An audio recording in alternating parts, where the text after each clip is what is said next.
Hey everyone, oddz here. Welcome back to the channel. We are streaming live on Twitch right now, or you may be tuning in on YouTube when we put the broadcast up a couple days or a day later. But yeah, welcome. We are doing the Borked Build challenge today, and we've got 9 replays for the past week to go through. The challenge this week was, oh my god, what even was it? Oh right, okay, so it was unit variants or augmentations, whatever you want to call them. So what that means is, as whenever there's a card offered that changes the stats of a unit, you have to pick that card and build at least one of those units. You don't have to build it that round, but at some point in the game you have to build that unit. And that's pretty much it. If there's 2 cards offered, then obviously you have a choice. You know, maybe you can choose the cheaper one or whatever, because economy is going to be a problem, especially if, as we've seen, or I've heard on Discord, a lot of times, a lot of these unit variant cards are giants. So giant is very expensive when you have to keep picking different giants, or like when the War Factory card comes up on like turn 3, really kind of sucks. But yeah. So this first game, we've got Krescent up against fanX. Krescent on the top. This is our Borked Build challenger. Thank you for the replay, Krescent. And then before you guys tune out or tune off or whatever, forget, we're going to talk about what we're going to do for the challenge for next week. So there was a couple options. One was trying to build the highest HP unit, and one was trying just not unlocking units. So only after the first round. So the first round you can unlock a unit, and then after that you can only get new units by taking drops. But I think for this week, what we're gonna do, it's less of a challenge and more of like a, well, I mean, I guess it is a challenge, but kind of like a contest. And we're gonna see who can build the highest HP units for each of the unit types. So for example, maybe like, you know, Sabertooth, that could be a good unit. They have tons of HP. They have skills like, or sorry, techs like regen, which give 50% bonus HP, stuff like that. And yeah, the goal is to see who can build the biggest, beefiest of that unit. So we're going to talk about all, or we're going to try all the different units. Like, let's say, you know, boats. Boats also have like an armor tech, which gives more HP. Maybe getting like a level like 7 or 8 boat with like 200% increased health or something like that. Maybe that could be like some insane tank, right? Yeah, Evil says badgers. Yeah, badgers also can get fat now. They've got a lot of techs that increase the HP. So yeah, I want to see it. I want to see the biggest health of each of the units you can get. It doesn't necessarily have to be, you know, a titan or a giant or whatever, because we want to look at all the different kinds, whatever you can make, maybe make it unique. What's the fattest, like, I don't know, I don't know, the fattest sledges, or the fattest like assault mode marksman, or fattest hound, I don't know. Have fun with it. But yeah, it'll be cool to see those replays. And then when you do submit those replays in the Discord, there should be a link down below somewhere. Please try to include what the unit is and how much health it has. It'll just make it easier to kind of look back and evaluate how things are going and see how people are doing. So yeah, that'll be for this week. Try and get a big fat unit. I want to see it. How big can you get it? Big Chungus. Yeah, back to the game here. Aloz's Revenge just followed. Thank you for the follow. Appreciate that. So we have Krescent. Krescent, oh yeah, I haven't been paying attention here, but Krescent was offered extended range saber. So luckily already had some sabers, so that's great. And then it's also got the mass-produced fortress card. So had to pick mass-produced fortress. So we're gonna have to see a fortress soon as well. And I think this challenge is really quirky, right? It's like forcing a lot of weird games of like cards that you wouldn't normally pick. So I think that's cool.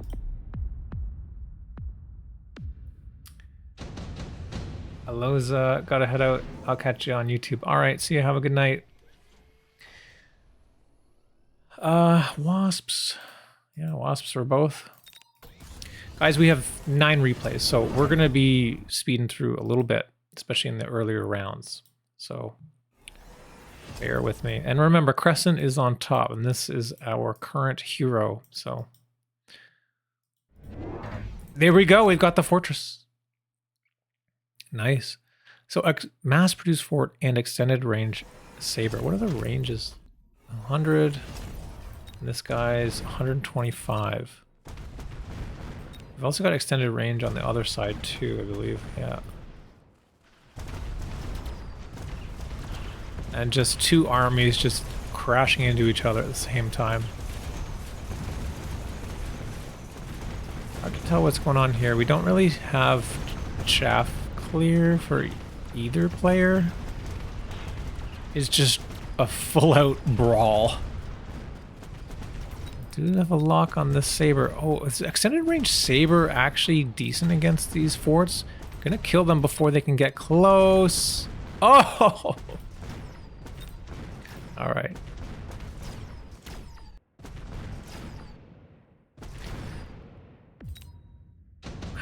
Mass fort and cost control too. Too skinny to call it a giant. Yeah. Okay, so no variants here, but efficient giant is offered. That could be pretty cool if we're gonna go heavy into forts, maybe. All right. Let's see it. Efficient light for the other side, going into the void eyes. Clicking on suppression shot, getting a little bit of extra range here. I've actually removed suppression shot from my void eye. Call me crazy, but I don't know if the extra range is worth it anymore. There was a buff to, what's it called? Absorption, the 50 cost one. I wanted to try that out. I personally have energy shield, range, absorption, and charge shot. And I feel like the synergy with energy shield and absorption can kind of play with it, like it can synergize. So that's what I'm trying anyway.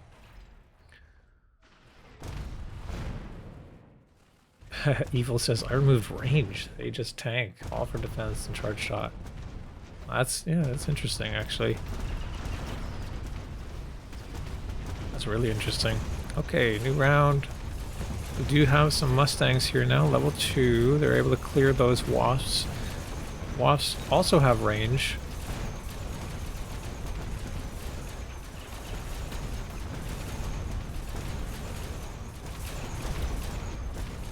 You know what? Is there... I'll check in a second here. I think this is an auto camera. Maybe we can try that for Borked Build. And yeah, now there's just air left. Nothing can stop that. Okay. Is there... I've seen Amarok using it, but I don't know where the option is. Do you guys know how to do it?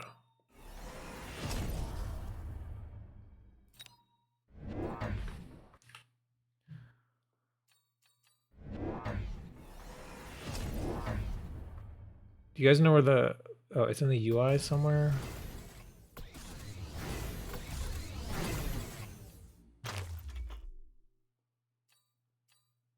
Man, I don't know. Is there a button for it? Okay. Okay, we see Typhoons here. Aerial spec, immediately click. That's pretty crazy. And we've got... Level 2 Stormies. Krescent just going crazy because of the cost control, just being able to just buy level 2 units whenever they please. Now we've also got the Fang production on fort, which should be good at helping prevent the sabers from locking onto the fort.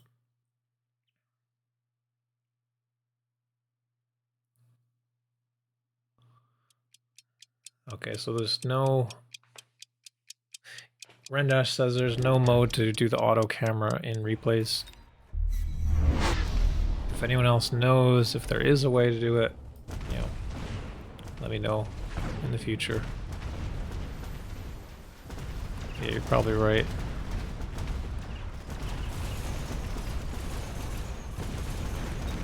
Building up these wasps. This typhoon's getting a little stuck. It can't move. It's stuck. It's stuck. It's not even shooting. It's just jiggling and wiggling. Oh shit! Yo, these saber teeth are going crazy. Actually. Uh-oh. That's a fair bit of damage there, Krescent.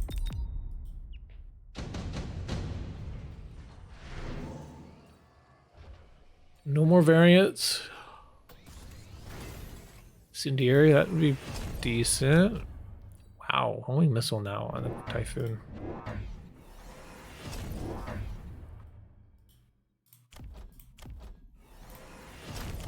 Do we have range or anything? Oh no, we've got armor?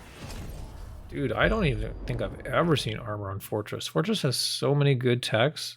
I've never seen armor. Interesting.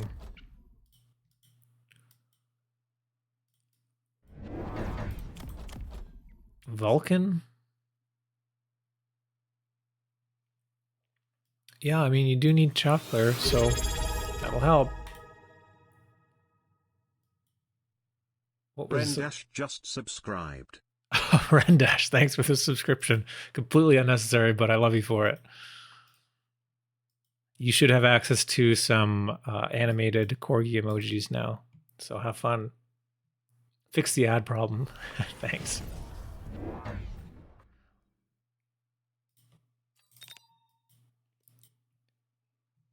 Yeah, Twitch, I don't know if you guys know this, but basically the reason why I see ads on everyone's Twitch is if you don't have the ads set to be a certain amount per hour or whatever it is, then you get a horribly low rate for like any financial stuff that happens with Twitch. So they basically say, yeah, you gotta run ads.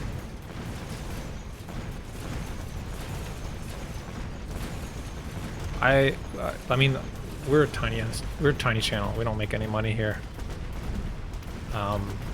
Not really planning on making money either. Just like I would turn off the ads completely, but it makes it. I don't know. Maybe I should just do it. I actually got my first Twitch check the other day. I live in Canada, so it's actually a lot more than you think. And by a lot, I mean it's like $100 or something.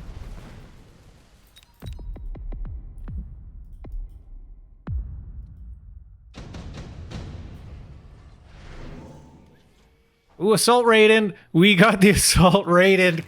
Yes, Krescent. Let's see it. There we go. This is going to be great, actually. This works out really well. Because it's going to block all these Mustangs, and it's going to block the anti-air Typhoon. It's going to do horrible against these Raiden. Raiden's going to do a really good job protecting these Wasps, I feel. As long as the positioning is okay. I'm not sure about the speed. Oh, but it gets more speed from Assault mode. Speed by 3. So, with that many tiles, yeah, it's probably going to stay in front. That's awesome. This is so cool. Yeah, beautiful placement here. Whoop. A little bit. Oh no. They gotta go in front though. How come the Wasps are going forward? Oh, because you clicked range on Raiden. No! No, Krescent! No, it was perfect! I was like, why are they going? Why are the Raidens staying behind? You did not need range there. Somehow it's working out anyway. But you lost all your Wasps for it. However, this might be enough damage. I don't know. Well, it's a lot of giants. Let's see. 2446. Not quite. Almost. Man, assault ration is like legit, like a wicked move there. Krescent says, LMAO, I wanted them to survive. Well, they would have survived just fine. You could have ranged them on the second turn if you really wanted to. The only anti-air was like these typhoons, and they're not gonna do it. They can't do it. 197 damage per God, why does this not stay open? 0.2 seconds. Yeah, it'd be sick if Raiden had like armor or something. Like, why don't we have armor on Raiden?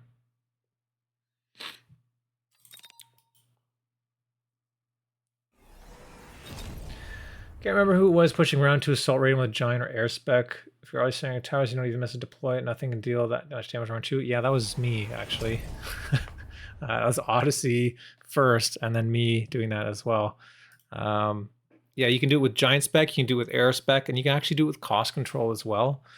You sell your turret round 1, which is usually what you do on aggro anyway, and then turn 2, if the Assault Raiden card is offered, you can just pick it, and you sell this other one, and you've got $500. So you're free to, like, you don't even lose a deployment for it. It's great.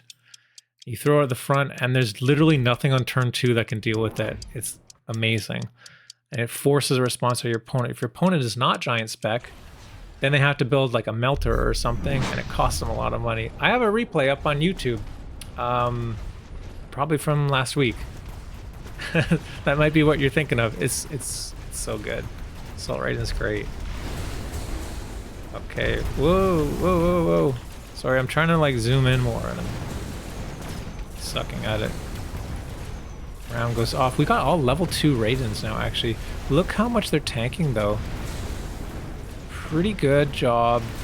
I mean, the Typhoons do eventually deal with it, but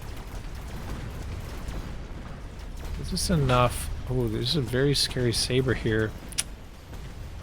Uh-oh. Uh-oh. Uh-oh, Krescent. Oh, it gets a tower. With this guy. Nope. Oof. Oof. Evil says AA Farseers. Oh, yes, you're 100% right. I missed that. No variants. Jav could be good. There's smoke bomb. Okay. Risky play, but it could be great. Turn out really well. More AA Sears.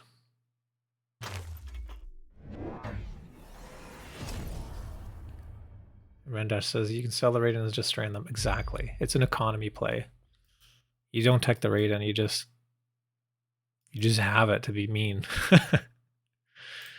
Okay, nice. We got a nice vertical oil here. That looks nice. Gonna be able to light that with the Vulcan. Almost everything is gonna come into this oil. This is the turn for the bubble, sorry, the smoke as well. It would be good if fanX did some bubbles, but too greedy. I can't see their monies. Looks like we still got a bunch of money for Krescent. What are you doing here, buddy? What's our hero up to? Level 5 arc light.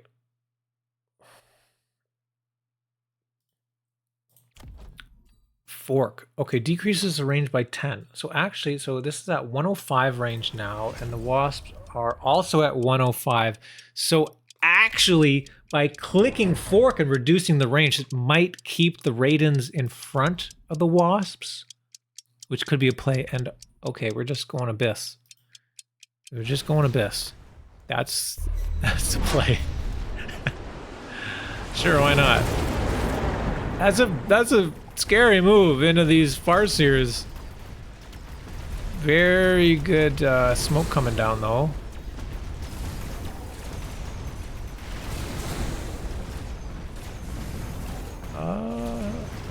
Hard to tell who's winning. It looks like Krescent's actually just walking through this.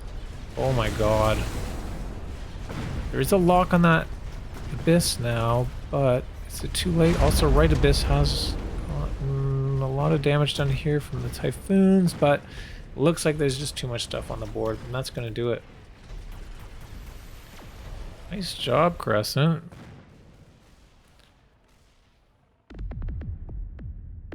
Good work. Yeah, good spell usage there. Pretty interesting game.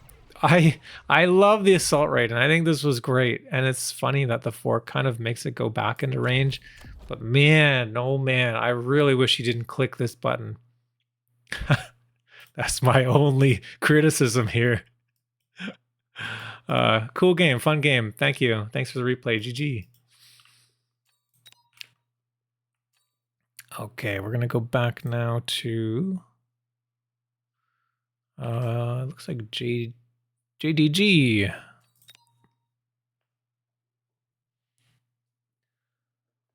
Clint, yeah, it's just the first game. We still got 8 more games. Don't you worry. There's a whole lot to go. All right, game 2 here. We got JDG up against Sbeve. So this is the Borked Build challenge, where players are forced to choose the unit variant cards.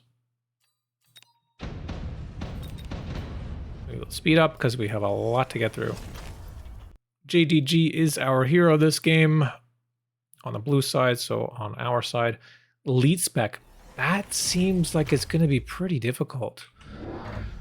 This game's at about 1600 MMR, just so you guys know. Wow, just Fang Gaming. Yeah, elite spec seems really challenging because if you get like any of the giant variants, you're kind of screwed. Let's see. Up against Typhoon spec.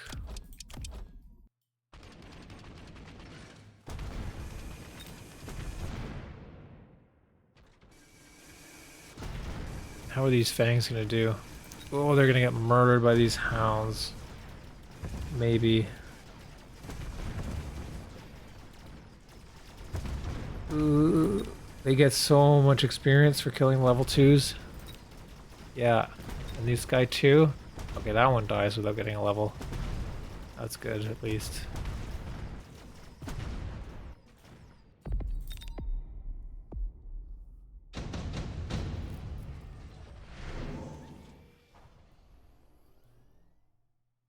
So we do have extended range saber, so that's going to be the pick. So now JDG has to build sabers, at least one. You can always sell it later, but you need to at least build the damn unit. Try it out. Selling out of balls in order to get money for 2 sabers. I love it. Actually, and honestly, the sabers with the fangs is not bad. I think it works. Usually you use them for like tankiness, and you lose some of the tankiness here, 40%, but yeah, that's okay.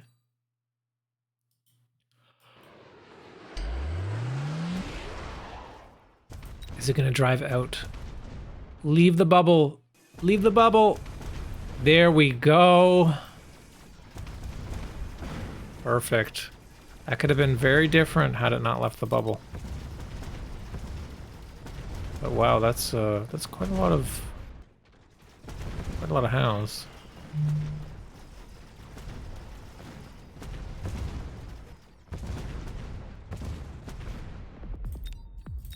This is, I mean, I don't play elite spec very often.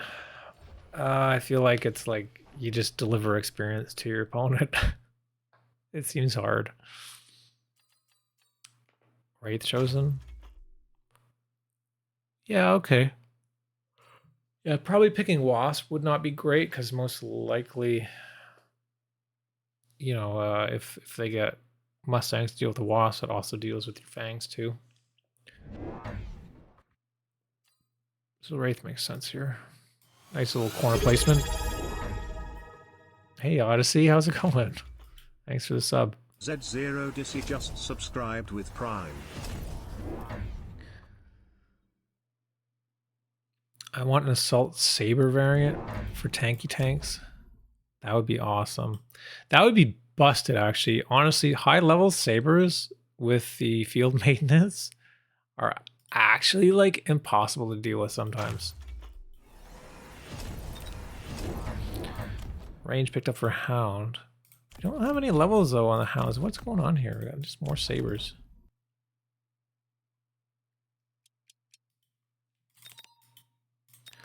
Crawler flank. And there is nothing that shoots up. Didn't Sbeve, the autocratic walrus, take the Wraith? I guess they sold it. We're gonna fast forward this round. Something shoots up. One sec.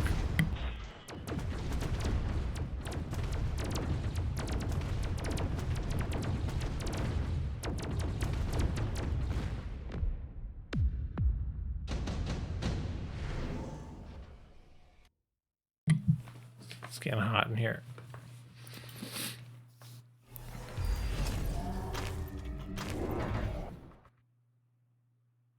Was there a variant? Fortified Arclight. Okay, nice. This is actually a great card. Josh's party.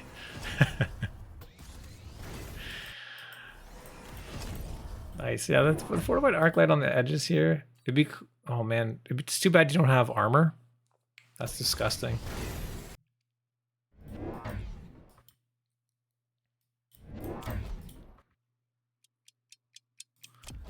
Range on the saber. Range on the ranged saber. It's got 165 meters. Clicking range keeps him outside of the ion. That's fucking hilarious. I can just stay alive. But unfortunately, all the fangs die. It was not meant to be. There's a lot of... Wait. Okay, just regular ranged sabers. I guess that's why we saw a range picked. To outrange the regular sabers with range. Yikes. What kind of text we got here? Field maintenance? That would be disgusting. Kind of feels bad to pick field maintenance when you've already got range, though. Assault Vulcan offered. JDG is going to have to build Vulcans now.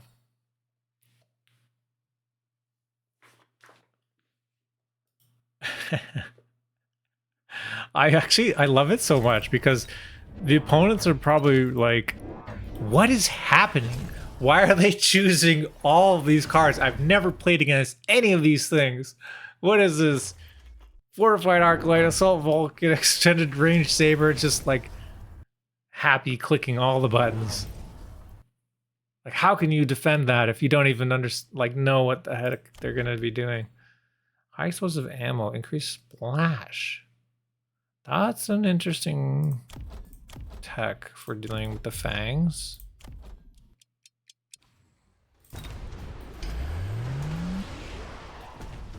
Does that really work that well? Nice shot here.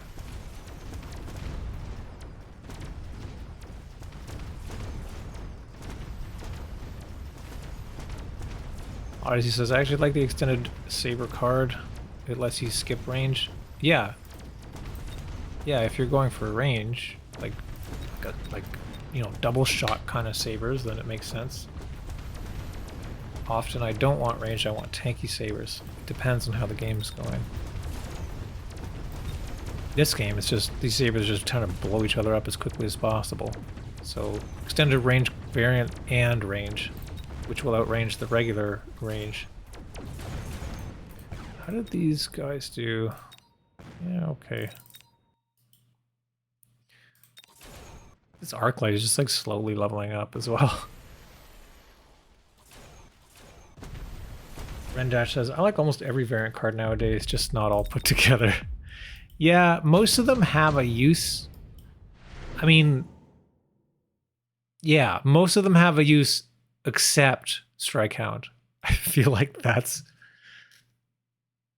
like just the worst option.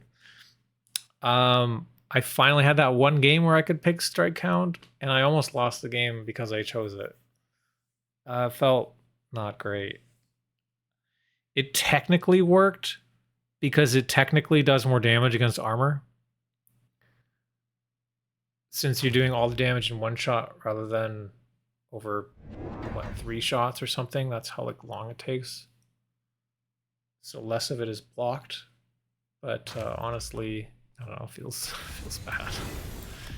Vulcans, level 2 up on the line. And this is the hard part with the elite spec, but JDG able to build 2 of them. Doesn't even have to loan or nothing. We see some sledges in the back here. What? Wait, what? I missed something. I guess there was a unit drop. Yeah, there was a unit drop. So there's a level 4 Void Eye here. Sorry, reading chat. Oh god, these Vulcans just going right into the sabers. Oh no, just shoot the tower, not the saber. We just got Vulcans tanking? Is that what? Tank Vulcans? So that the sabers can stay in the back and deal the real damage? That's so funny.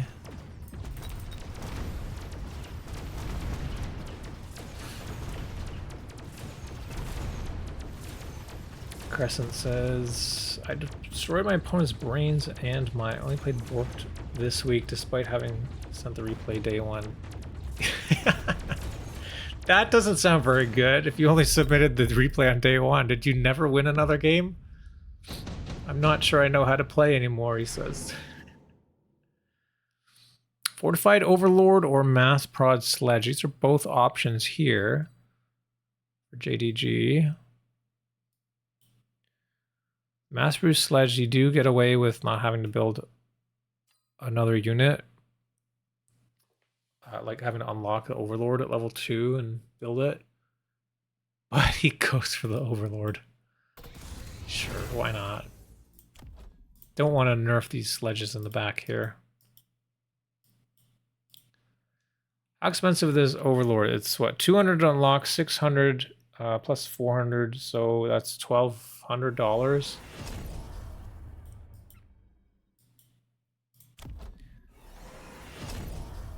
And we've got range, we have mech rage as well.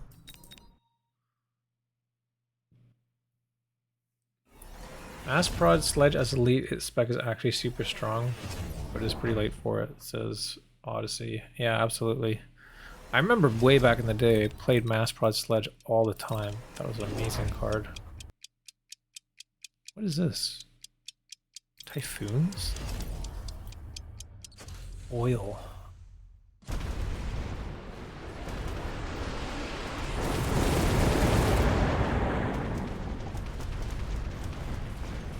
Okay.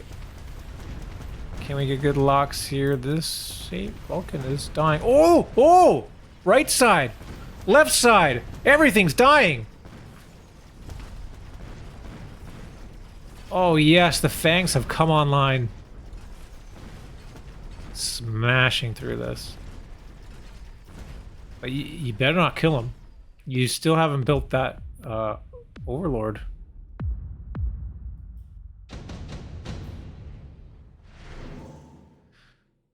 Oh no! And you've got more cards here.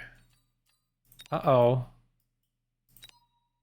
Uh-oh. Mass Prod Sandworm? Uh-oh. You can't unlock 2 different cards in one turn.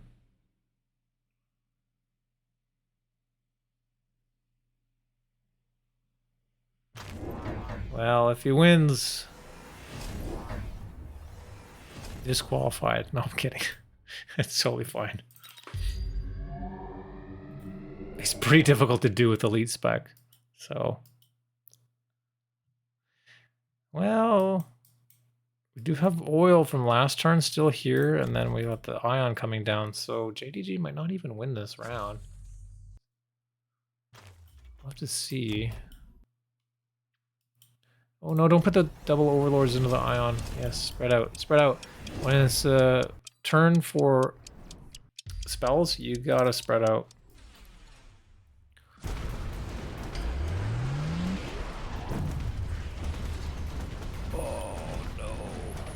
Oh, the Overlord is too fat. It's just tanking the whole thing. It doesn't even care. And this one is just tanking the Typhoons. Does not care. The Fangs can do the real damage. Oh, but this huge saber is left with double tap.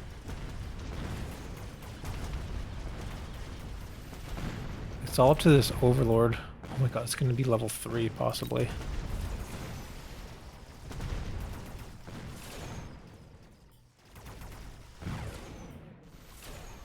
Well, it looks like we are going to get another round.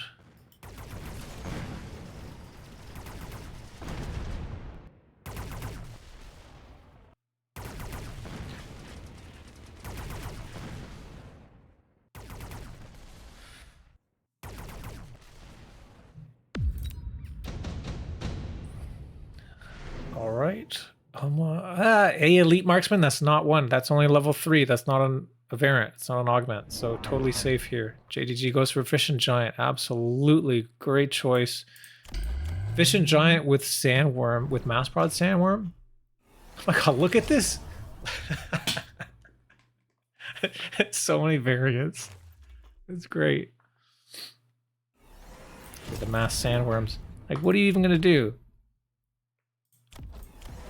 The double tap sabers are a little bit scary to sandworms. Are we gonna see any tech? Maybe we got 150 left. Could see mech div.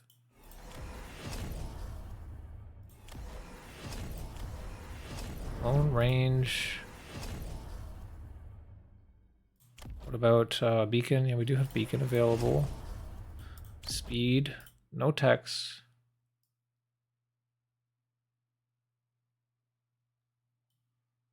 Come on, let's see. Beacon the tower. Beacon the tower. Beacon the tower. Let's go. Let's go.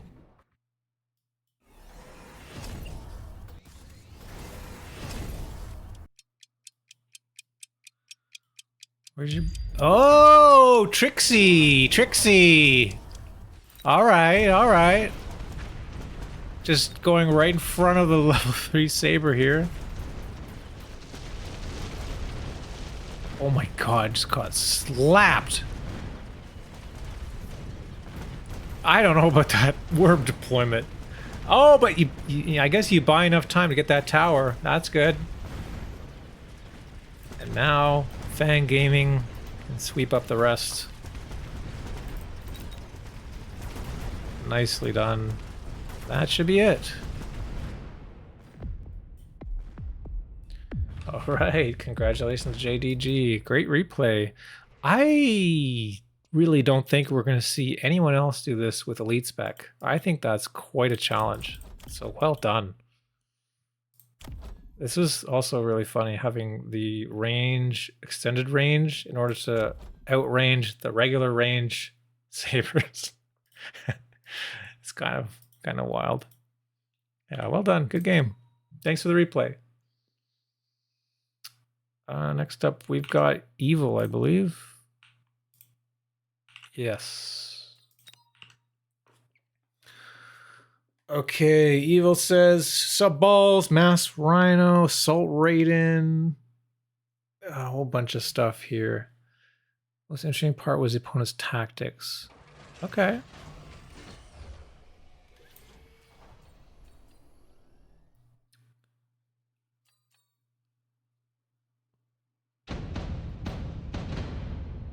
Right, here we go. Evil going with supply spec, Araxus with elite. Evil is our hero this game on the bottom. Mustang start.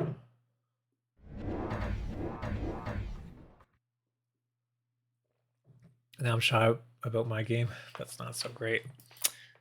Nah, don't worry about it. It's all for fun. What is this? Evil, what MMR is this? I think you're what, 1600 or something? 1700?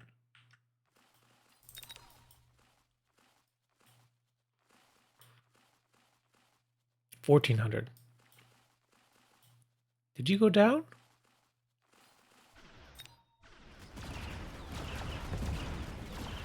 Oh, level 2 crawlers are very painful in these Mustangs. Little Chungus, come on, help out. Nice.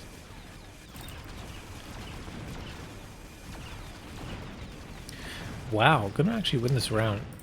I think these Void Eyes did a lot of work there.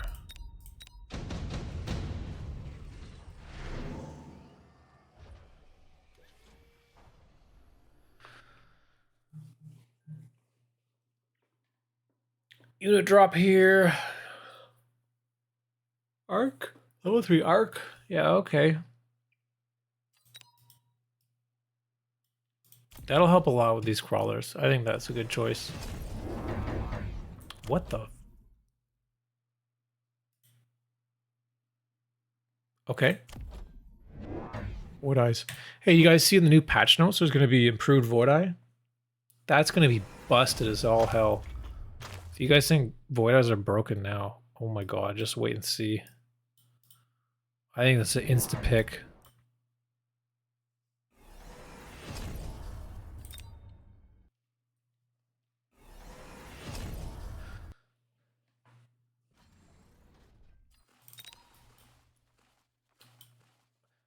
Rendash says, if I pick elite and don't win round 1, sometimes it's just better to concede and start again. No, don't do that. Evil says, yeah, they're 14, that's about their rating, and 15 and 2v2. I mean, that's pretty good, it's pretty good. But I expect you to see everyone in the chat here climb the Church of Odds, or the, what do we call it, the Mech Academy. I should do some more like Mech Academy videos. You guys have any like replays you want me to watch and check out and help with or something like that when I'm feeling like I can offer actual advice? I'd be happy to. I think I've been kind of busy with the Borked Build and then the Meta Monday stuff, so, and then playing some games of my own. I haven't had time to do the Mech Academy games. Okay, we see rhinos in the corners here. Evil also, this is the first variant card, Mass Prod Rhino has been chosen, which honestly is a really good card. It's only 20% difference, 20% HP, 20% attack reduction, but it's 50% cost reduction. So it's extremely value, like extremely high value, as long as the rhinos work. Araxus' elite spec does not choose that Mass Prod Rhino and just builds a rhino?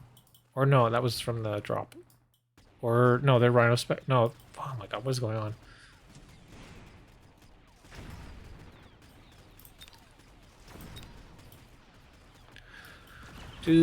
Level 2 rhino drop is easier early.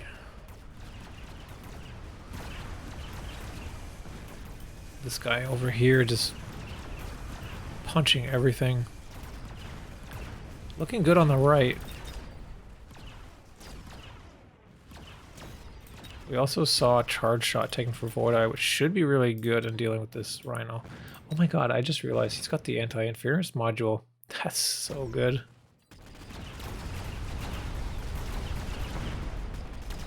I think this is an undervalued card. I think in crossfire situations, it's a very valuable card because you lose a tower every turn. And by card, I mean item. It's a very valuable item in crossfire. Or in situations like this where you know you're going to lose towers. Ooh, balls? Right, we got subsidized ball. I mean, it's not really a variant, but yeah, sure, why not? It's just reducing the cost. It's not changing the stats.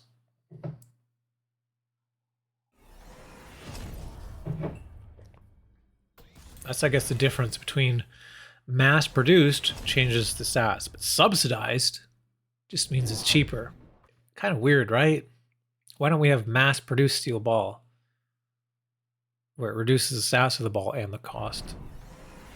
The subsidized steel ball is just a straight-up buff, right? Just reduces the cost. Mass-produced balls would be insane. Well, what I'm saying is like having the ball mass-produced instead of subsidized would be like, it's the same thing, I would say. Right? You reduce the cost of it. Let's say it's still 50, but you also reduce the stats. I'm saying the ball is... The subsidized ball is like more valuable because it doesn't lose stats. It's kind of unfair. There's not any other cards that do that, I don't think. All the other ones reduce the stats in order to make it cheaper. I just think it's weird.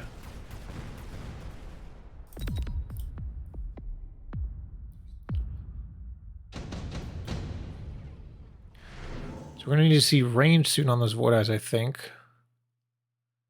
Like unit drop here. Actually, yeah, this board and all these hounds, these Void Eyes should be crushing as soon as I get the range. Phantom Ray for air safety. Yeah, this is good. Air safety keeps you safe. I'd like to see some Void Eyes over here or here. Oh, actually, you're just gonna range the steel ball. That's crazy. That's a lot for dealing with one Rhino. You already had the answer with the charge shot Void Eye. What the hell? Wreckage recycling. Whirlwind photon. What are we seeing here? I mean, I guess it's a good thing that you've gone for the steel ball then, because otherwise it might just push through Void Eyes.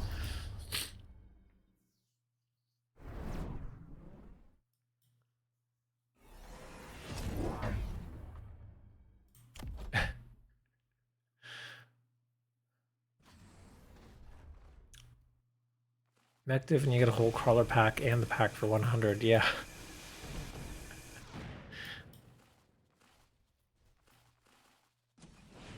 Ooh, big missile, nice.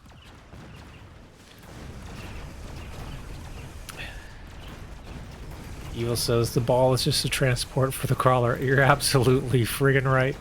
That's what I say. Something blew up over here. Void Eyes are doing... Oh, man, wow, what? So the steel balls have 100 range. Void Eyes 115. You just got these, like, literal death balls forming. Hikikomori says, subsidies apply only for 200 or less cost-free unlock units. No variants offered here. We do have advanced power or incendiary. Incendiary could be quite good here. What is going on here? More rhinos? Okay. Now we've got whirlwind on the rhino. So Araxus sees range steel ball and says, you know what? I know what I need. I need more rhinos. Well, we'll see if it works.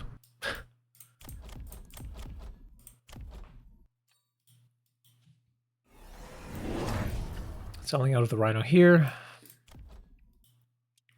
Bring all this stuff forward. I guess we see the fire here because you're assuming there'll be a bubble. Whoa, too fast. Whoa, they are actually too fast. Oh! 360! Oh, he gets a tower! What the hell? What the hell was that?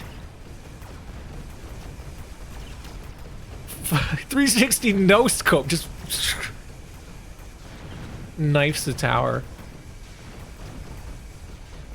That's so crazy. Also, like, when he spins to win, he gains a whole bunch of health back. That's great. Oh, this is looking rough, actually. That tower timing was awful. I can't believe that worked out.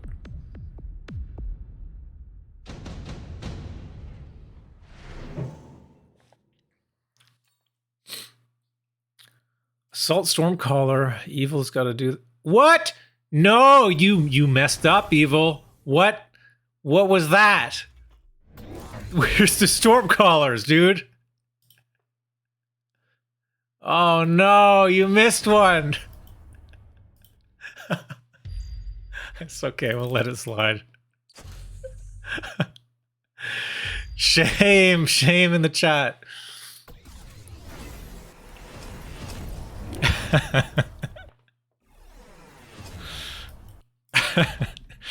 Oh, okay. It's all right. It's all right. It's all right, guys. Keep it together. Oil. We got oil here. Interesting. That should, yeah, I guess slow down the rhinos. Neat idea. Oh, excuse me. Missile also slow things down. Yeah, these rhinos should be dead, right? Just keep a close eye just in case, yeah. There's another one though. It's coming in. Nope. It's in the oil though. Nah.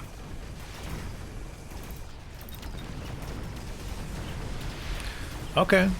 So this oil is working and slowing things down.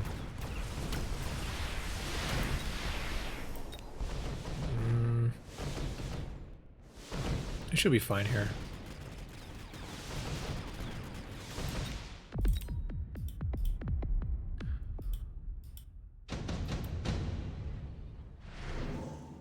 Yeah, that was a cool oil.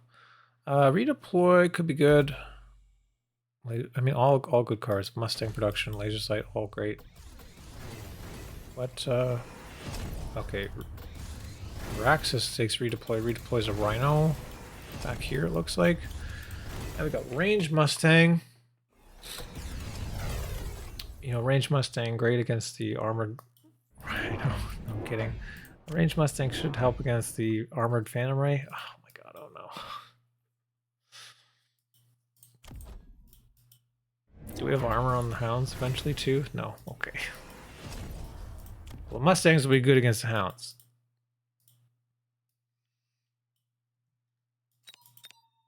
What's the range? 110 versus 135, so actually, yeah.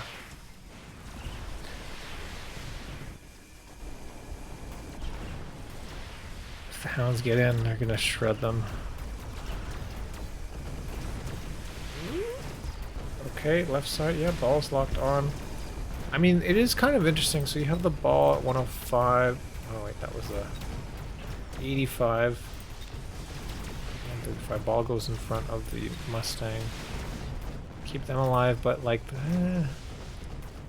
all the Mustangs are locked onto this Phantom Ray.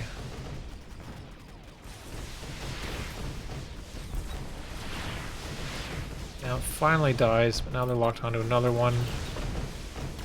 It's the Rhino. Well, some of these Phantom Rays, you just got one left. Oh, but the bad tower timing. If it was a second earlier, your Ray would be alive and would be able to win the round there. What oh, I can't click on that. I was wondering what level of attack we have. Probably now that we're into the Mustangs, you might need to get aerial spec to go over that damage threshold. It's 120, right? So it blocks 60 damage at level 1. At level 2, it blocks 120 damage. So you need to have more than 120 in order to do damage to that armor. And the level 2 assault rate, and there we go. Nice. Oh, you know what? That's actually a fantastic card into this. Raiden is perfect into this. Raiden does well against the Hounds, does well against the Phantom Ray and the Steel Ball. It's a good pickup.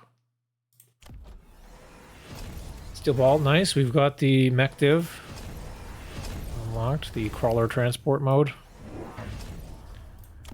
Marksman, level 1. Try to help with the Phantom Rays.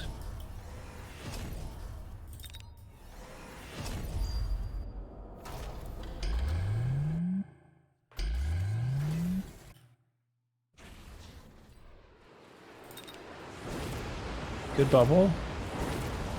Oh no, oh no, oh no, oh no, incendiary. But it's not in the oil. It is over here though. Oh my god, why would you pick incendiary? Your opponent is crazy. There's so much oil on the ground. Why would you pick Incendiary? He's just hurting himself. Oh gosh. No, the Raiden! Okay. Okay. What is happening this game? This is crazy. Unit drop. Double Scorp. Yeah, why not? Do have fire offered. I mean, this is really hard as red when the incendiary is offered and you're playing so far back like this. The fire could be here, it could be here, it could be here, it could be here. Like, it could be literally anywhere. Oh, we see actually armor and energy absorption on the steel balls. Wow. So it's some of these scorpions, 30,000 damage. It does beat the level 3.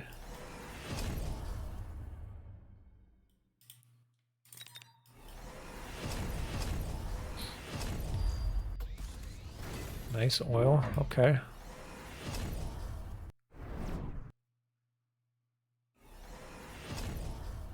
There's gonna be so much fire on the ground this turn.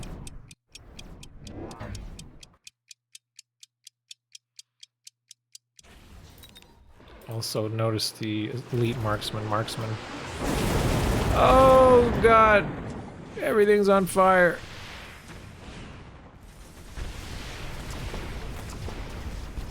Oh, another huge missile here. Great missiles. And another one on this side on those rays as well. Oh, I think this is it. There's just way too much fire.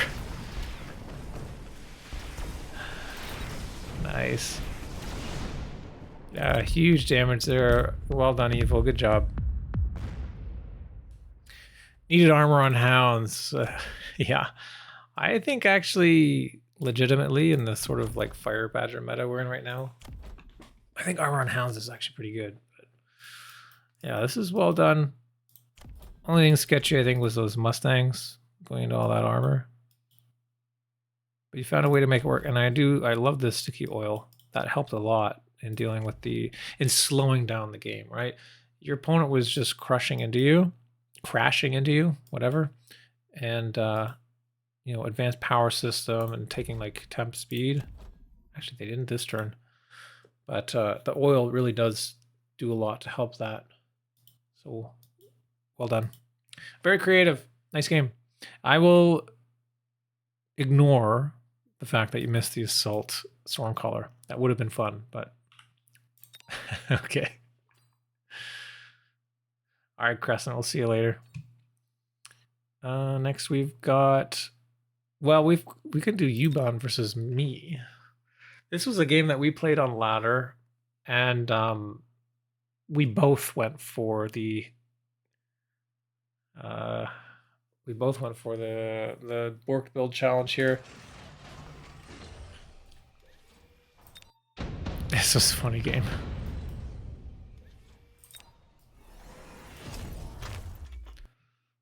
If you guys don't follow YuBan, you should also go check out his YouTube. It should be the same name. Very good player. Also has been putting out a lot of good guides for techs. It has like some very long videos discussing all the tech options for all the different units. So if you guys have questions about techs on units, you should check out YuBan's channel. Hi YuBan, shout out.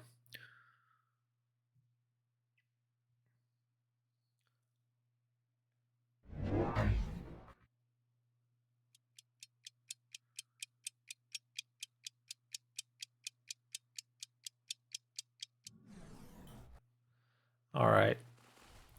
So we're cost control. We're up against Giant Spec, and we're playing. I don't even know what the hell we're doing. Marksmen, fangs, and sledges. This game was played maybe 5 days ago or 6 days ago or so. We started the game and YuBan was like, hey, are you doing the Borked Build?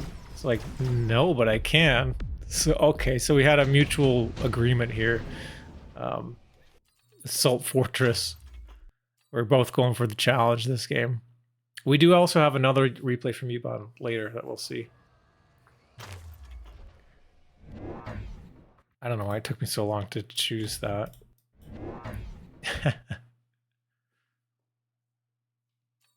So we got Assault Fort both sides, but YuBan's on Giant Spec, so can get it right away. Which is actually kind of scary, because Fortress, like in a mirror matchup, level 2 Fortress absolutely, completely dominates the level 1 Fortress. So if this thing gets a level, I mean, we're forced to buy a Fortress as well. But we're going to be behind a level. We're going to get totally slapped. Speaking of slap, do we have Fist? No, we don't.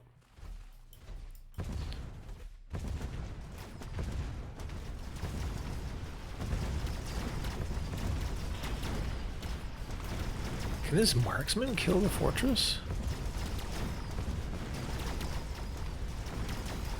No, it just barely does not.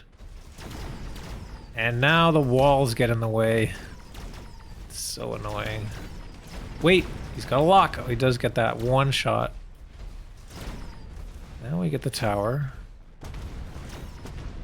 And actually, we're going to be able to win this round somehow. Unidrop turn. Some good options here. Maybe Steel Ball or Void Eye? Wait. Yeah. The colors were backwards on the unit selection there. So we get our fort now. We're up against 2 forts. And we put on this side because this one did not level.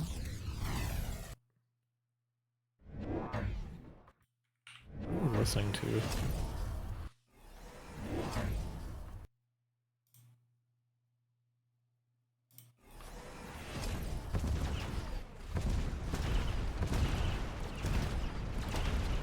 YouTube, sorry, you do not get music. It's cut. But Twitch does. Come join us on Twitch. Why is this, Oh, we've got the suppression shot on the Void Eye, so it's reducing the range. And actually, our fortress... Oh, so close to leveling. We get a nice round there. Remember, even if you watch stream live, it's illegal not to watch the YouTube video in full too to give it views. You don't have to do that.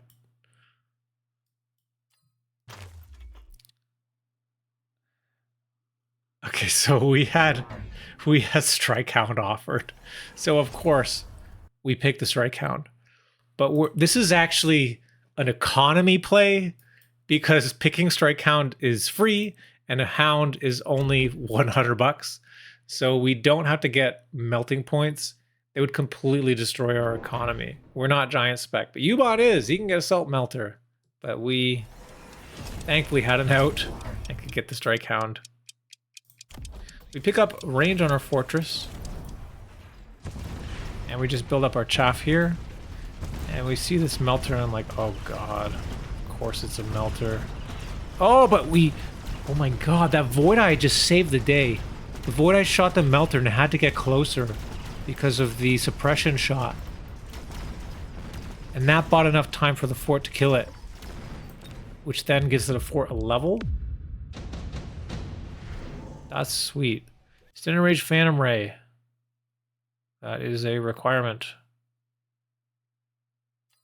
Odds. What are you thinking about? That's a requirement.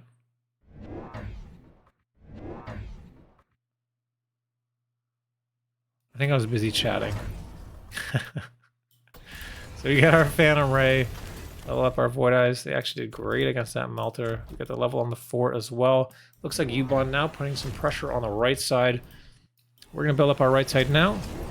Just trying to build up a solid defense here. And we get that Fang position, protect us. So we got pretty good positioning here for our chaff. We do pop that right away so that our fort can get a lock. And if we get the lock, then we can kill that fort. And it doesn't level again. Our fort here does kill that melter again. So this is looking pretty good for us. Oh my gosh. Tons and tons of damage. Improved Overlord or extended range saber offered. YuBan goes for the Overlord, of course, as giant spec. That makes a lot of sense. And I think I'm calculating here, can we afford the Overlord or do we just go for the saber, the eco play?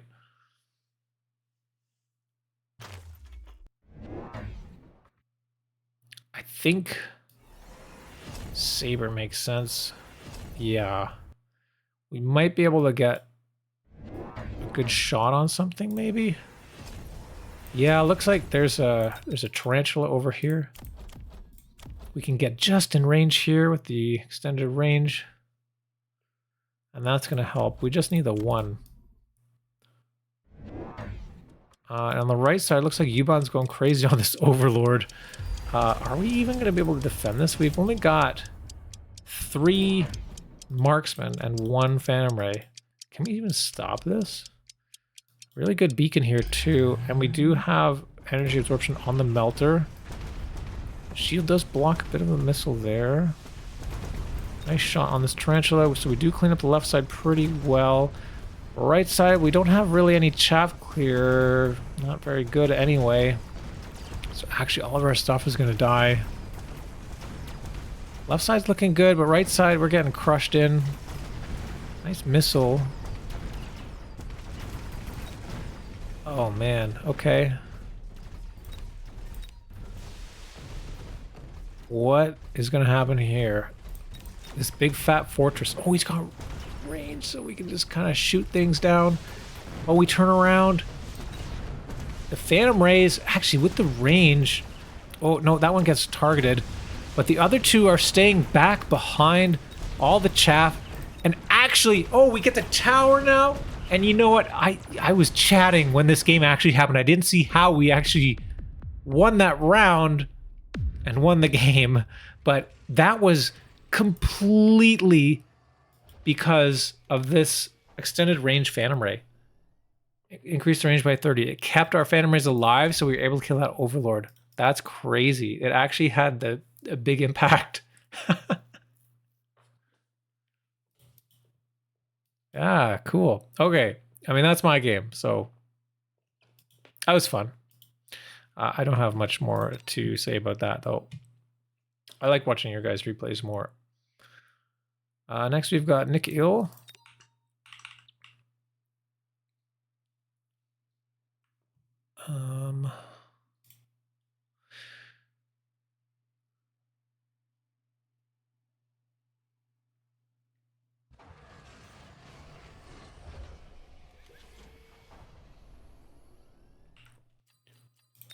All right, we've got NicILL up in the cost control, which I think is a great spec for this challenge, and Submetal, the opponent supply spec. NicILL is our hero on the bottom in blue, in the blue trunks. Oh man, shout out Total Biscuit, I missed that guy. He's the guy that pioneered the in the red trunks, in the blue trunks, if you guys remember. We don't actually have colored trunks in this. It'd actually be cool if, you know, all these units, like, they have slight red or, you know, whatever. They're all slight red. It'd be cool if we had team color, right? So it was, like, blue or red, depending on what side you were on. Easier to tell whose units are whose, especially when there's, like, a mishmash.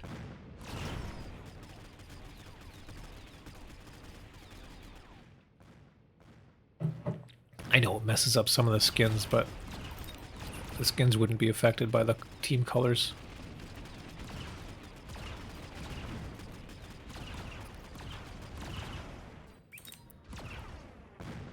IP to the goat. I know, Clint. I'm never forgotten.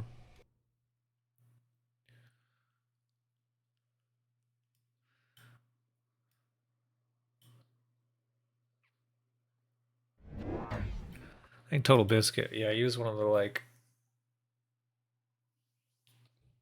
I don't know what you'd say, like the first real, like, quote unquote celebrity deaths that, like, had a pretty big impact on myself.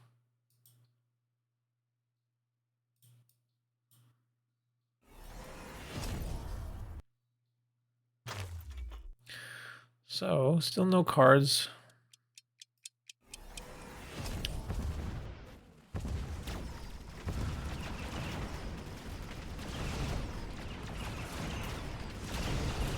There's a lot of Phantom Rays.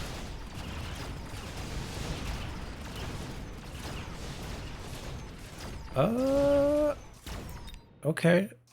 Nope. Not enough. Oh, actually, we get the tower. Oh, the walls!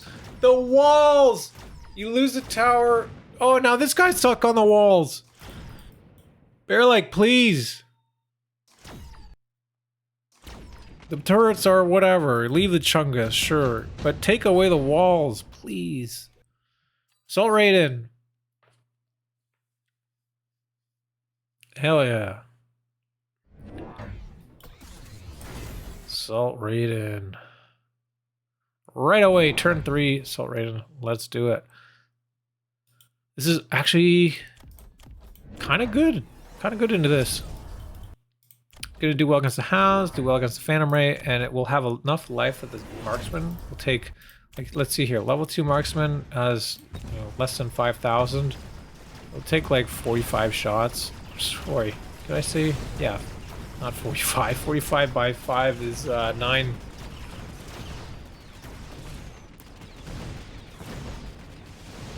Yeah, maybe it's not that strong, actually.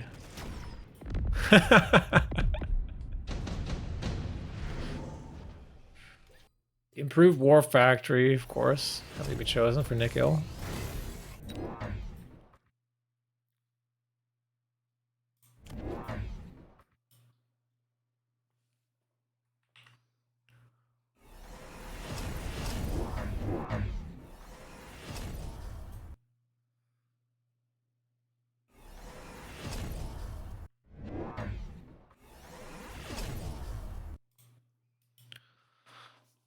Alright, now we see a shallow flank tarantula here. That's pretty decent. I like, yeah, these rear crawlers force that ignition on the top right, which doesn't do anything. Oh, and now because of that pull, we can get in and get the tower here. And with the tower debuff, this Raiden actually tanks a lot. Now the tower goes down, and thankfully there's a couple Phoenix left. We will clean up those rays and do some substantial damage there. Unit drop offered. What I'd like to see is... Oh, okay, we've already gone Wasp.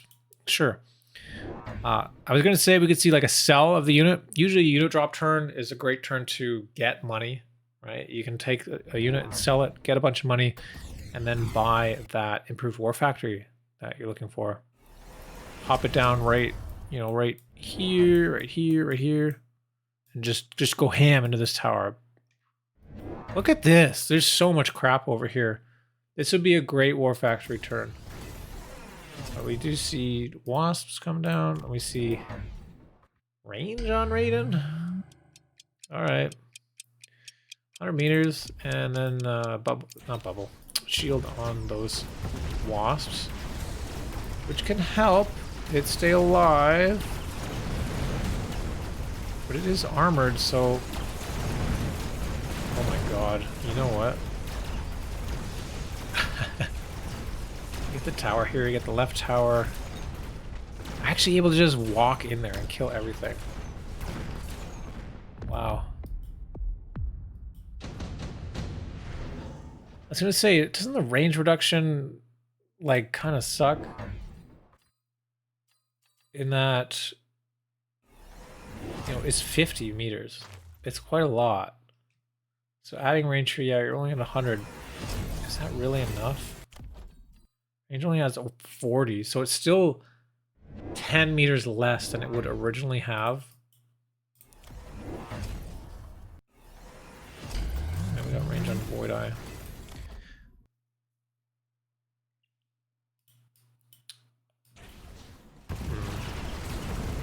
So we do have War Factory and Vulcan here, but okay, we do have the Vulcan. Sure. Okay, that's good. Ooh, right side, not quite. Oh, but the tower, it's only level 1, I think. So able to snipe that tower and with that win the round again. Orbital, yeah, it's a beautiful orbital right here. Perfect. And come on, let's see a War Factory. Let's see it. Where's the War Factory? Let's see it.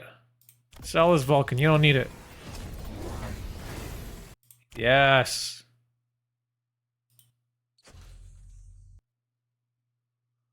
Yes.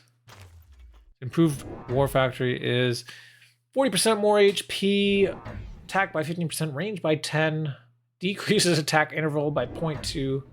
Like, there's so many buffs. We have a raid in here with it. Oh, we sold out of this one to move it over here. Yeah, okay, sure. Slow down this round here.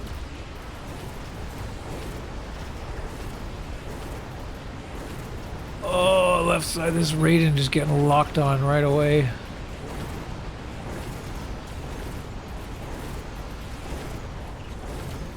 Huge orbital on the right, and then getting that tower. Now just collapsing in. This is tons of damage.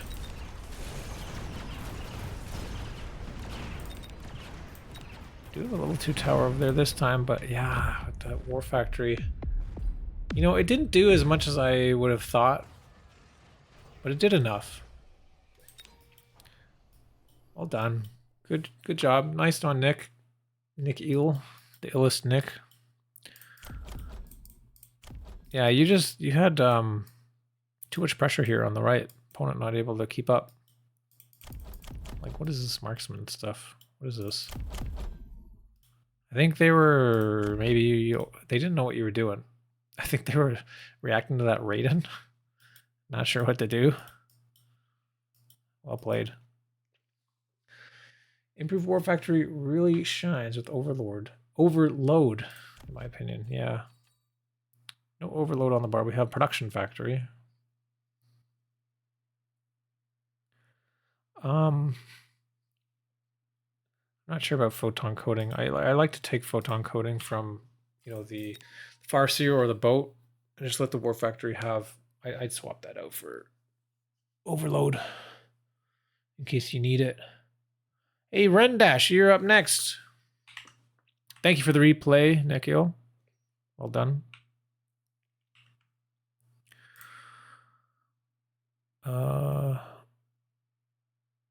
Wait.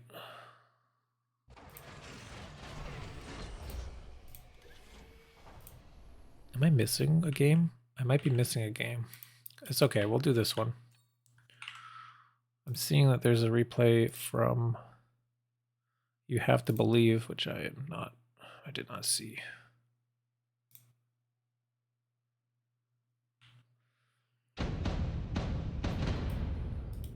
Okay, Rendash in the red trunks in the north, choosing quick supply spec. Up against Dirty Carl. And the blue trunks as amp spec. Oh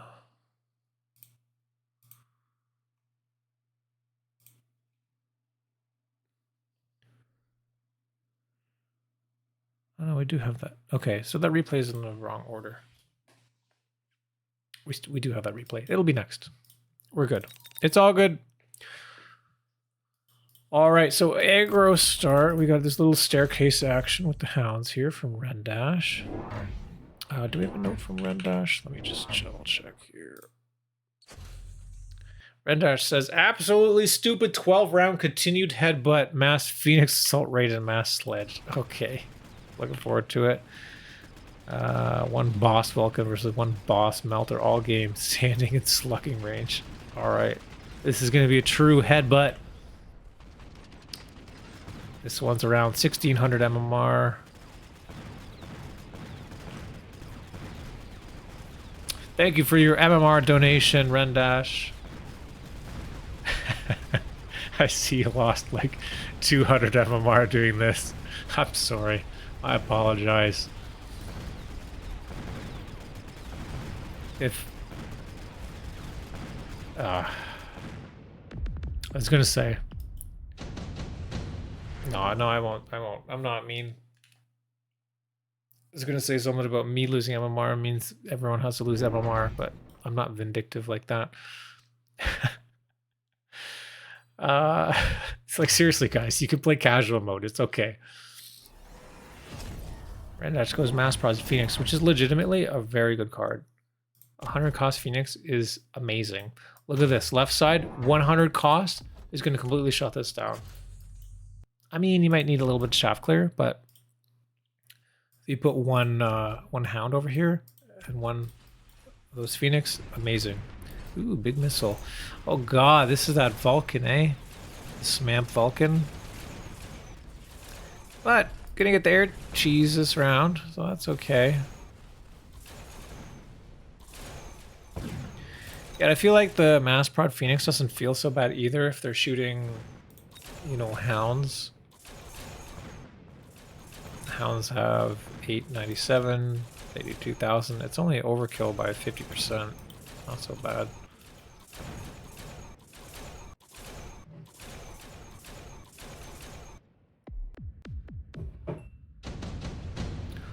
Like Mass Prod Phoenix, I shouldn't level them and just go EMP first tech. I don't know, debatable. I'm also on the fence too. Like, I think leveling up Mass Prod cards is not always the best use of money because you're not really getting the full value out of it. But in some cases, leveling them to 2 is fine. But it's like leveling them to 3, 4, 5. Like, it's not worth it. I think the Phoenix at level 2, even Mass Prod, is okay. I think it's good.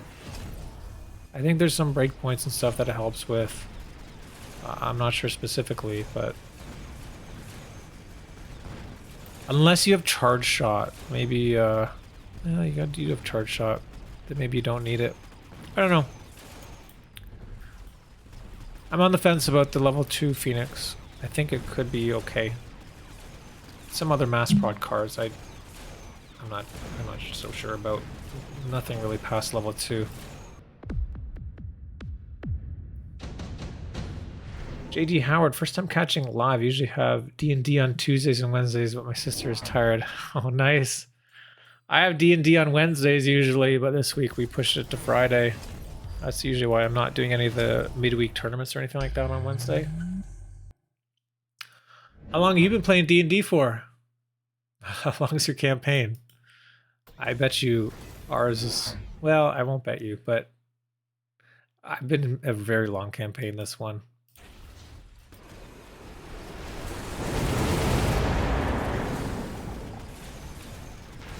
Got some fire coming down. Did I miss a card? Assault Raiden. Hell yes.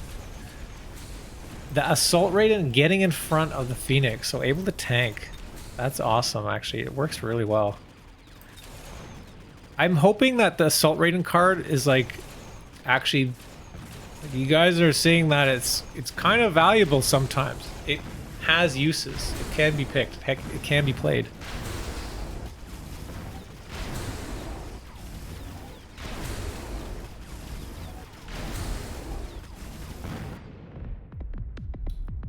My longest campaign I've been a part of was around 4 years, says Clint. Wow, that's pretty good. I think we did the math. Oh god.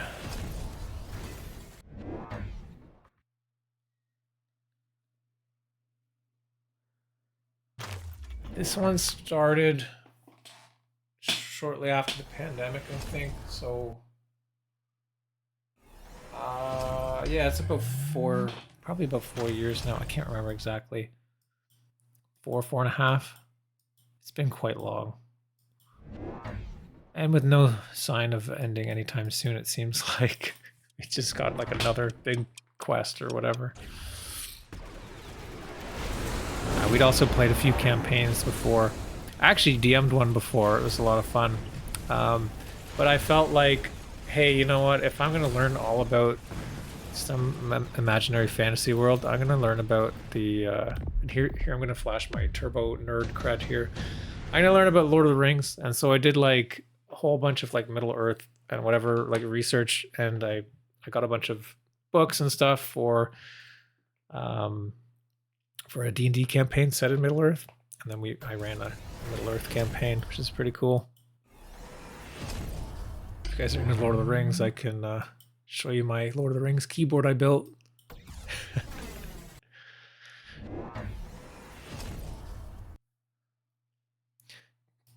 2 level 4 marksmen are really good against assault raidens. Oh god, yes, with assault or aerial spec. Oof. Yeah, and they're right up on the line here. They're gonna get wrecked. They just 3-tap them. 2-tap and a little bit more. The upgrades just +1. Melter Vulcan just kind of locked onto each other. Good photon here.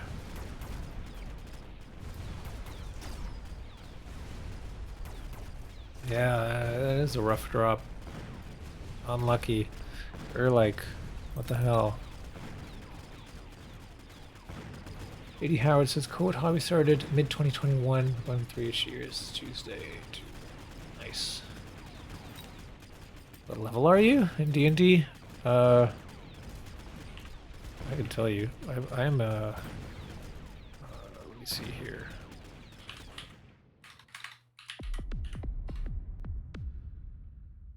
Yeah, so few level ups.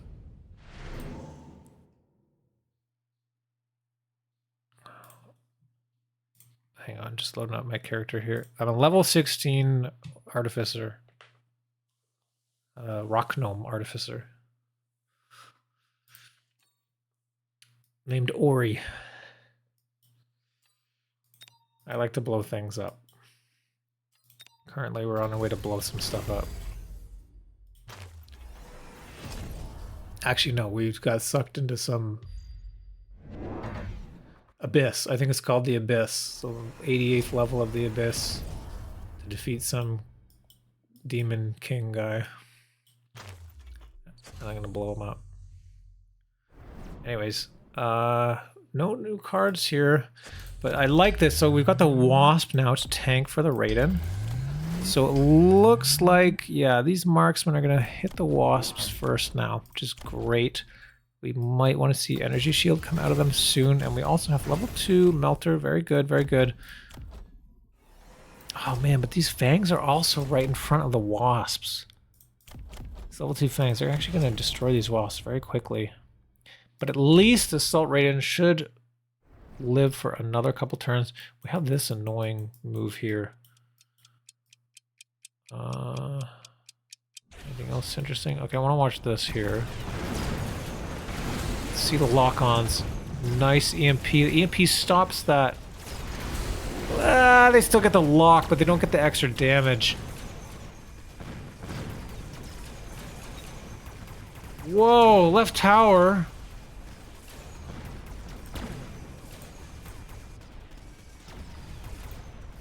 Well, Melter does survive, kind of.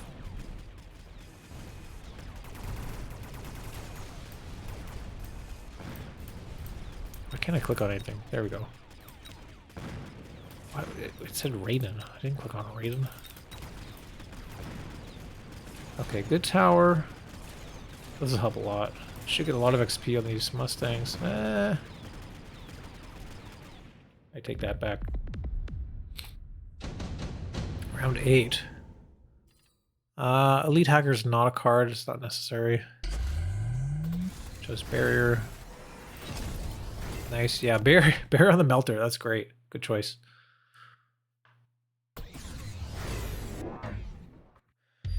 JD Howard says, I'm DMing both personally. Both parties are 9 out of 10.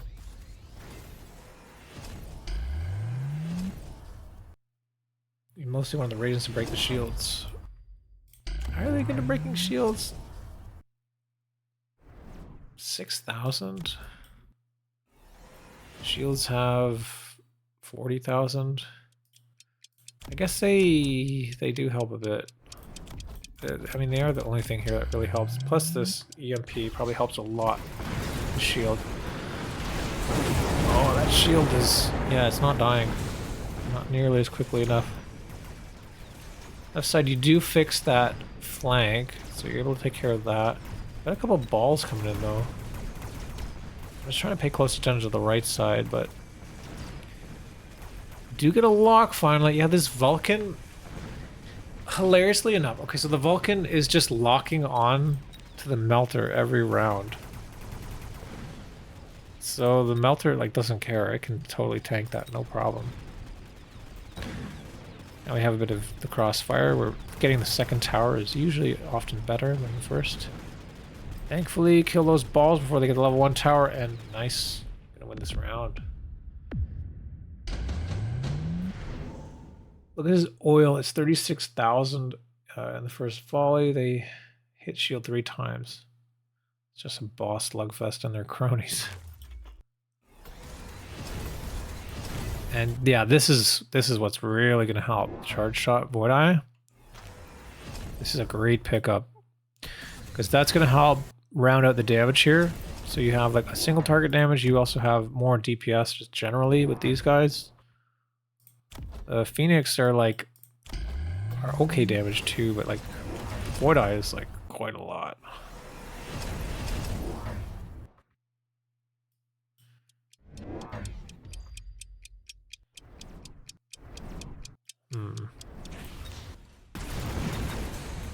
Oh, now we have EMP, or sorry, photon on both sides. Ah, those assault raiders die so fast now.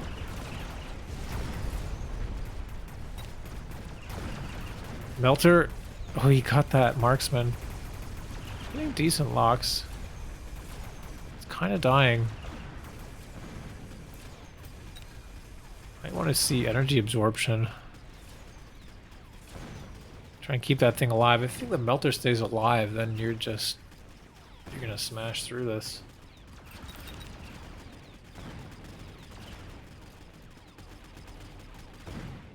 Yeah, it's kind of funny. You guys are just like hammering into each other.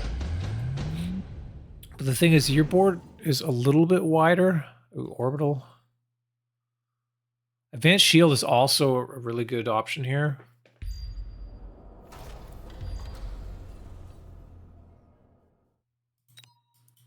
You do have the shield on the melter. But advanced shield could help, just keeping the rest of your stuff alive.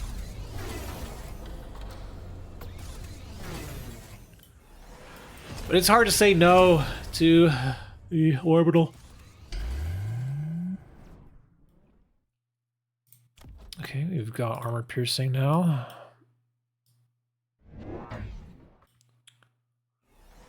Its EMP I had was clutch because 12 rounds it came out so many times.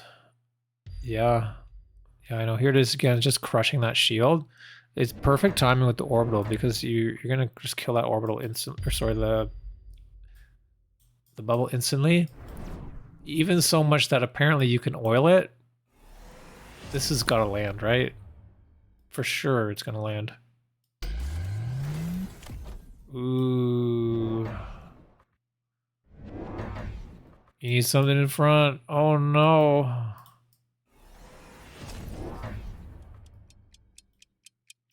Careful. Will these guys turn? Oh, he's got the crawlers here too, just to block. In case the Void Eyes turn.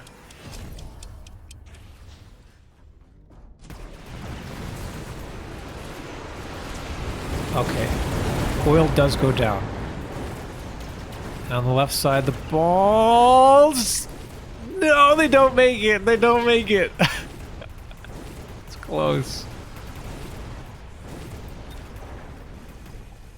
Still no absorption on that melter. How the hell did this survive? Level 3. It's going to be level 4 now. I see picked up the Scorching Fire, which helped it kill the melter. Yeah, we really need to see that absorption now, I think.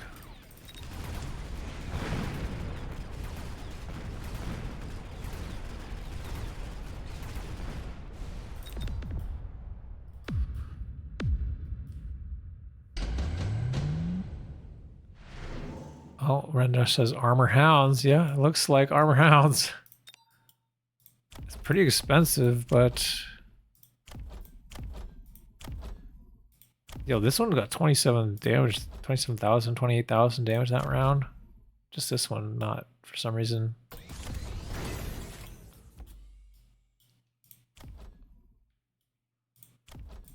Wow, look at all that damage on these hounds.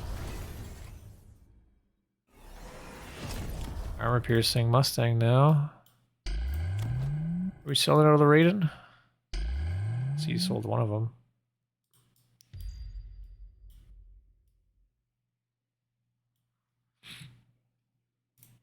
Level 3 Melter, level 4 Vulcan. Melter, oh, it's got range now. Okay, well that can help too. Right, so I didn't sell second because I wanted to keep one for challenge. Yeah. You could have sold it, but yeah, that's fine.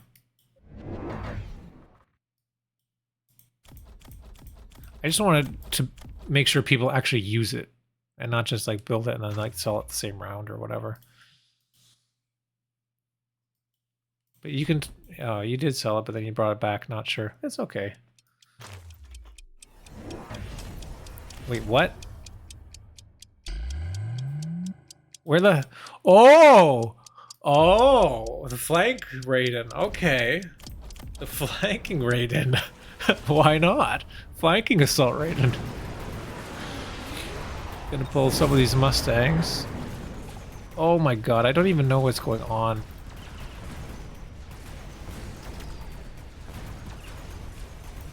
This poor melting point. Oh my god. Can't even tell what's happening. Okay, left side you're starting to win though. Left side you're turning around. Right side now you got a problem.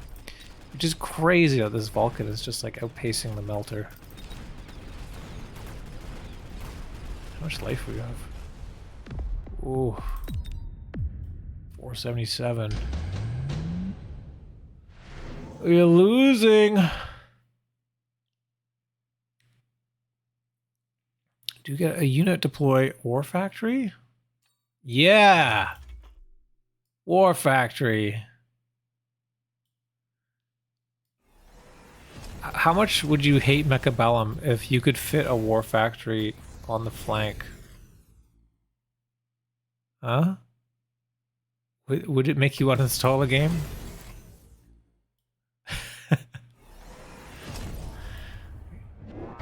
Got mass produced tanks last turn? Oh, yeah, good. I see. What the? Double mountain with mountain plating. Level 2. Holy crap.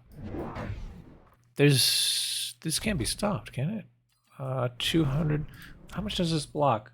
700 when attacked, increases an additional 17. So only 1400 or more damage can do damage. So like the marksmen can do damage, the farseer can do damage, the stormcallers do a bit of damage.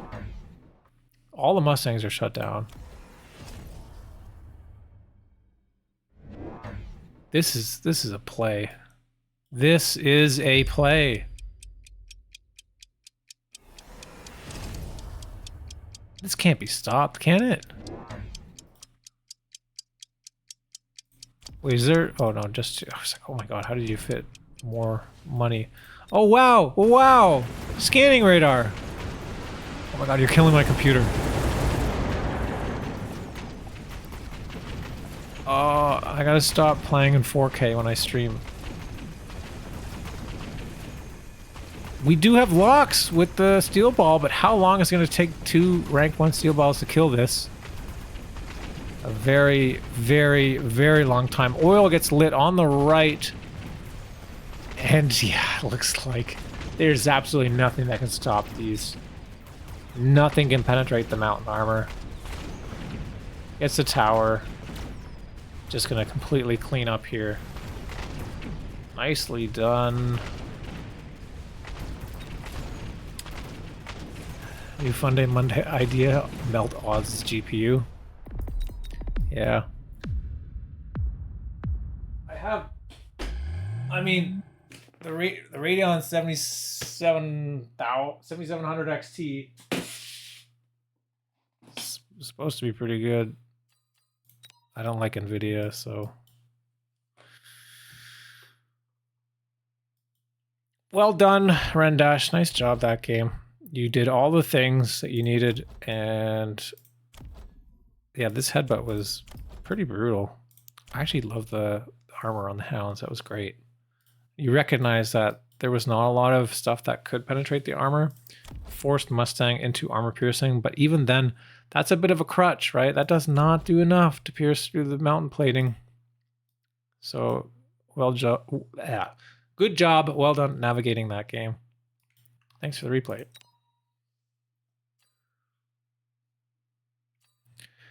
And now we have You Have to Believe.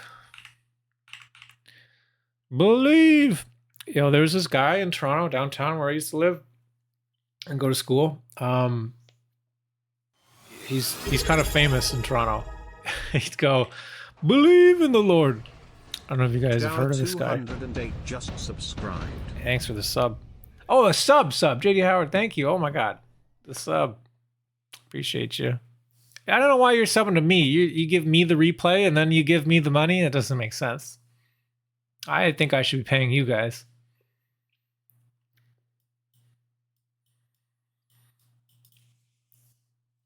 Xanta? Was that his name? Xanta.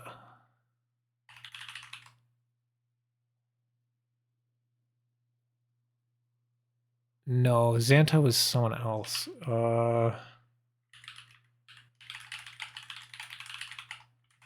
It's a guy. I think he's still around. Sarko, that was his name. You guys can Google him. Sarko, the guy who's on Dundas Square yelling, "Believe in the Lord." You have to believe. All right, so our hero is Sarko. I mean, you have to believe. In the red trunks on the north side, up against Ilgad, elite spec in the bottom. Do I have any notes for this? Okay, so guys, this is 630 ELO. So be nice. We've got Assault Raiden, Extended Range Stormies, Mass Bruce Worm, Assault Melter, just like, oh man, all the cards. So that's cool. I appreciate the replay. We like to watch replays of all MMRs, and we are open-minded about everything.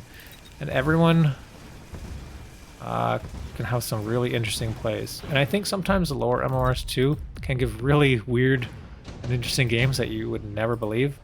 And sometimes, I think sometimes, we can learn something from people who are just trailblazing in the lower leagues.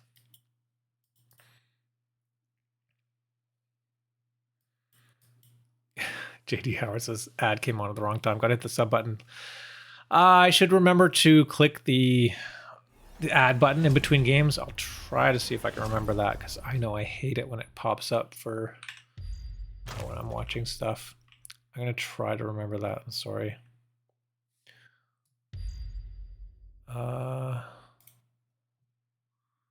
Where's this button? There it is. Okay. Wow, double missile. Okay. We are missile spec, and we just get 2 missiles right off the top. And this one's gonna miss. I mean, I guess it hits the steel ball. The Void Eyes here with range already on round 2. Very expensive tech for round 2, but able to get those steel balls.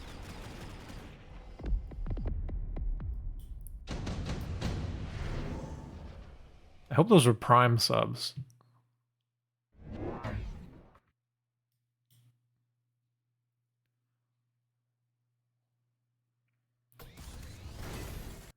Advanced power system. No party used. Oh man. All right. Well, thanks. Thanks, guys. Make sure you use those emotes.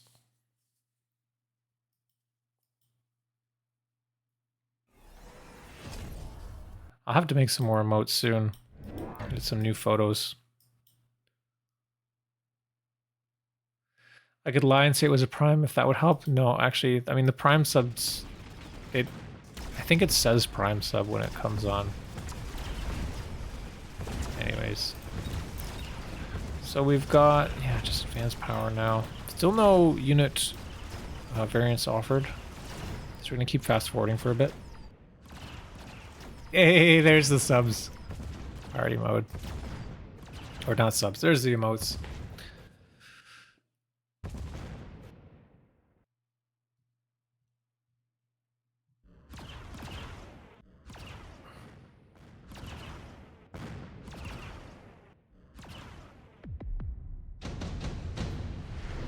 Assault raid, and here we go. You have to believe. Wow. So one thing I always notice about lower MMR is techs are just picked all the time. I think every round almost someone takes a tech. So we already got double tech Void Eyes on round 4. That's quite fast.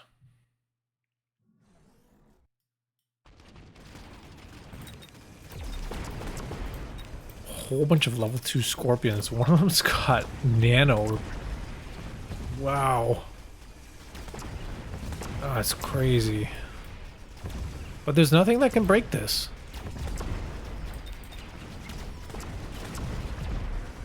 And there is a comp forming here, right? We've got the Scorpion Mustang comp.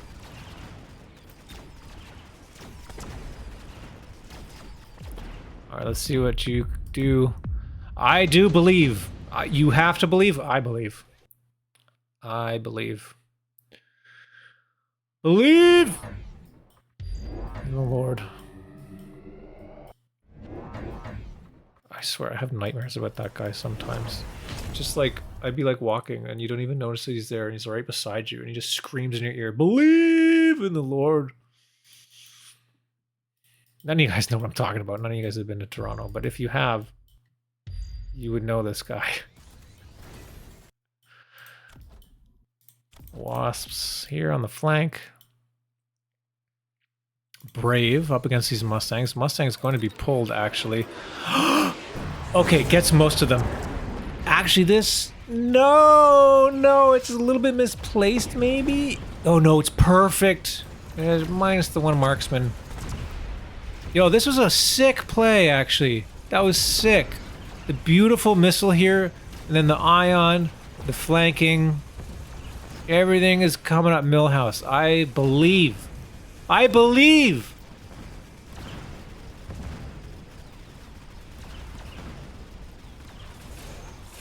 That was a great turn. Oh, you got a long way to go. Okay. Fortress is like the #1. Okay, wait. What do I know? I shouldn't talk.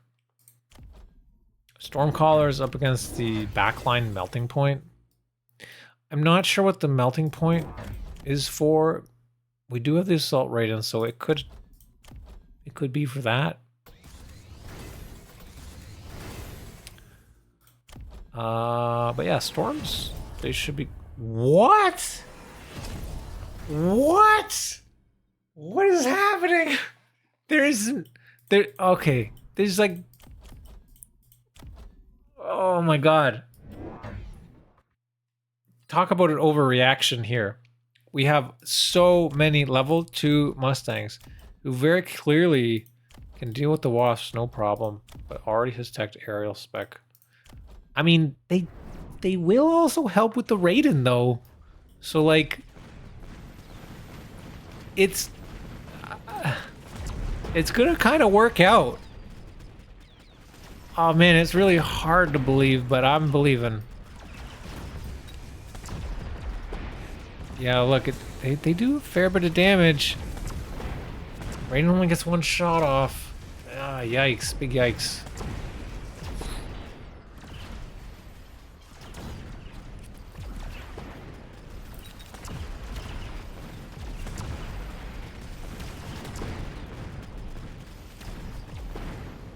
All right. Come on. What are you gonna get next? Let's see. Come on, I believe. Extended range storm. Or improved war factory. Okay, you went for the... You've already got the stormies, so that's cool. That works, that works, that works. This is great. And legitimately, storms, they're good against Mustangs, unless they have the missile interceptor, obviously, right? But blue has already teched twice. So missile interceptor is expensive. It's 550. Any more Raidens?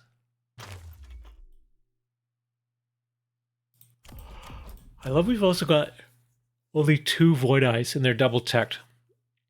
The same amount of units that exist are the amount of techs that have been purchased. Whoa, whoa, whoa. Siege mode? Okay. We've got advanced power system, which is going to increase the move speed of the units, right? So theoretically, they should be dodging the siege mode, the range siege mode. The volley is going to be in the air for a long time, and hopefully units will be able to move forward, not get shot. It would be good to see some of these sold, which are very clearly countered now.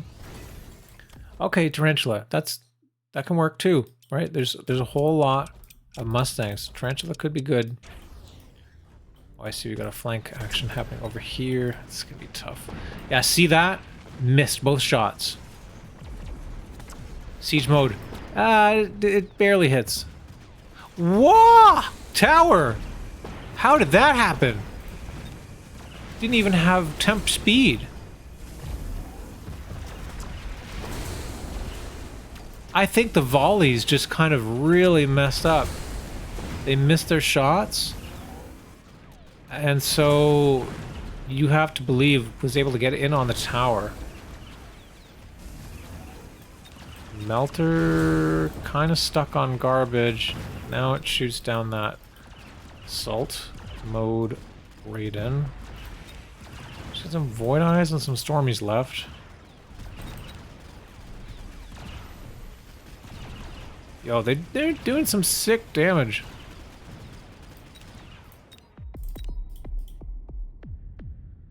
They're helping with the crawlers before, now they can't. Says Solidware. Yeah, absolutely. Yeah, that's why I'm so surprised it dies so quickly. Advanced defensive tactics. All good car. Well, the defensive tactics, is that really? Oh, I missed it. We saw advanced defense as well. Double defense. What are our techs? We don't have techs. We have a +1 here. A little bit inefficient to have pay more for the advanced defensive techs. You could just pay 100 for that one. We see some more scorpions. Nice missiles here. Yeah, this is a perfect missile placement. That should get the whole pack. This one will get all of these guys too. That's great. Have this tarantula up here. If we get range on tarantula, that could be very strong as well. We'll be able to get levels very quickly. Scorpion level. Whoa, whoa, whoa. We got double shot siege mode. So they're going to be shooting 2 big blue balls. And now we've got fork on Raiden. Level 3 storm callers as well. I'm loving this.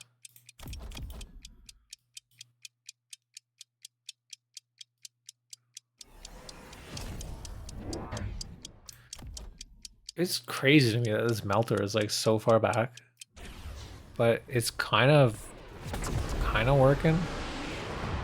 Oh, the double balls. Oh my god, yeah, they're just able to get that tower so quickly. The Mustangs are so fast. And we've also got underground crawlers now at level 2, subterranean. Oh, level 3 even! We got level 3 crawlers!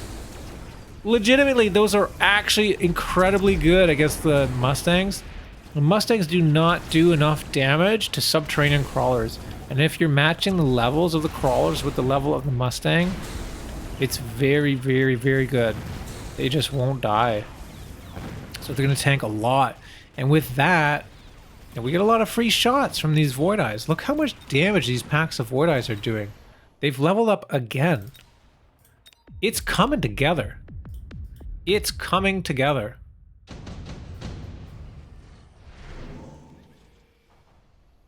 Assault Melter. You have to believe. You have to believe. Here we go. Assault Melter. Let's do it. I barely ever picked this card. Increases HP by 70%, move speed by 5, but decreases range. Move speed by 5 is kind of a lot. 14 meters per second. Oh, nice, nice. We got impact drill now. And more Mustangs. Mustangs being recruited at level 3, which you can do as elite spec. And Scorpion Mustang is a comp, but I feel like the siege mode is really strange, and also the double shot. Like, you can already kill everything in one shot besides these Void Eyes.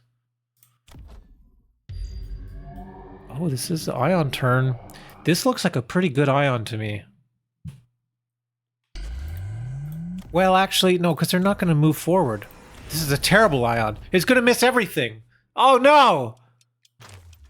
Oh, we sell that. Wait. No, this Ion was a total layup. They're not moving. You can see the range. They're not going to move. Oh, no. This tower is to level 1, and it just dies so quickly. And then the balls are slowed down. Actually, you have to believe it's so fast as getting into his own ion beam.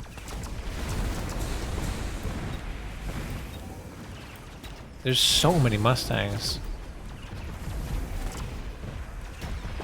There we go. That double shot finally worked.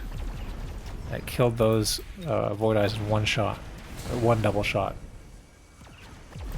Salt Melter. Hey, he gets a level. Okay. Look at these storms though. They're actually just totally destroying this. And these are not just regular storms. These are extended range storms. Increases range by 35, but decreases attack by 30. Unidrop turn. A lot of good options. Rhino. I mean, you are speed spec, or not speed spec, but you do have advanced power. Yeah, Rhino. Hell yeah. Let's do it. Kind of difficult to go into the steel ball and the melter, but they're going to be able to dodge all the scorpion shots. Oh, and armor is so strong, actually. This is a wicked play. This is great, actually. So all the Mustangs are going to be stuck. I love the Rhinos are on the side here, too. They're going to come in and get this tower. Oh, we see some gospel. We see some gospel. It's here. Call cheese. Someone get cheese on the line. Oh, no. Let's slow down the round.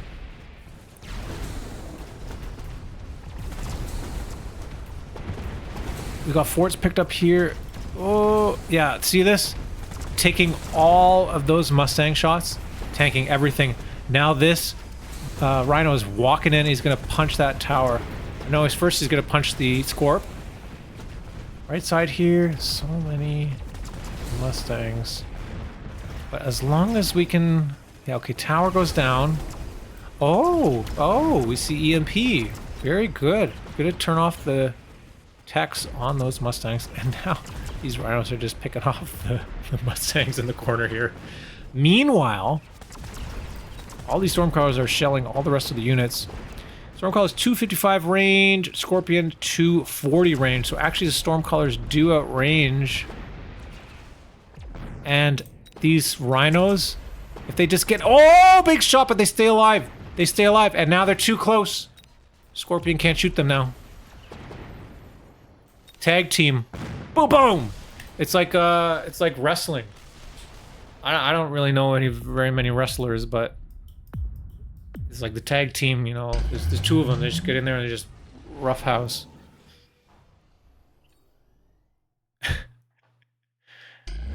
Mass prod sandworm. Yeah, it has to be picked here. For you have to believe.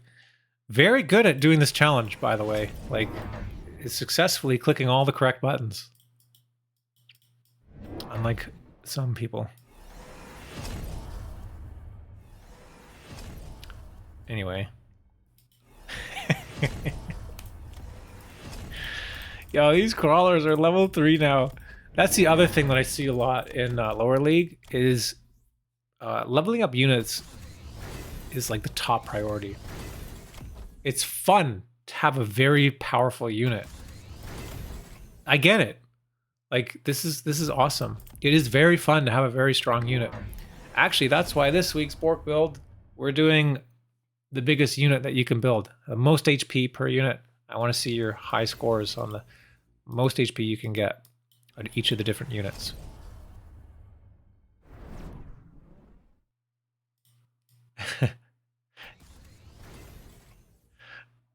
JD Howard. I'll have to wait until the YouTube video comes in to figure out who that shade was directed at. Yeah, previous replay. Missed one possible option. I won't name names. Nice. Yo, this is beautiful. Yes! Holy shit, look at this. Fucking genius. Oh my god, he gets everything. He gets everything. I believe. I believe. I'm a believer. Yes. Oh my god. That's disgusting. Oh, but isn't enough? Can we get in here? Oh my god, these melters are a lot. Gets the tower. That rhino totally beats up that melter. Right tower now going down 2. Let's have a look at this rhino. He's got locked on here, but can he get a few punches off? Oh, he's not dying. Oh, there he goes. There he goes. Baby wormies. There's a whole lot of them. And melter's got to get in real close. Has energy absorption and EMP. It has to walk all the way there. That was a disgusting round. Abyss, yes, get Abyss, Abyss, Abyss. This is how you win. Get Abyss. You have to believe. Abyss, please, Abyss, Abyss, Abyss, Abyss. You get Swarm Missile, you can kill all the Mustangs, and the big beam deals damage to all the shields. Come on. Yes! Yes! I believe. I believe in you so hard. This is the winning move.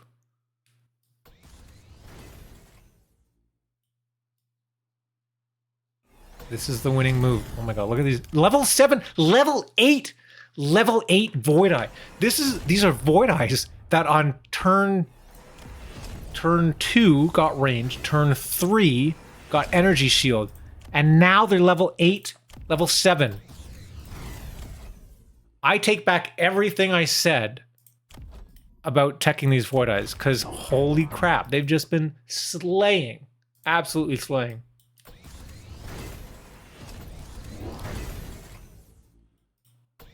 This is so wild. Oh, we have charge shot too.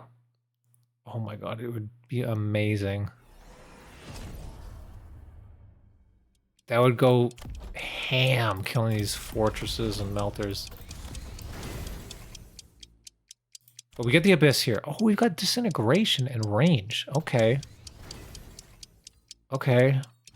Well, let's see how that works.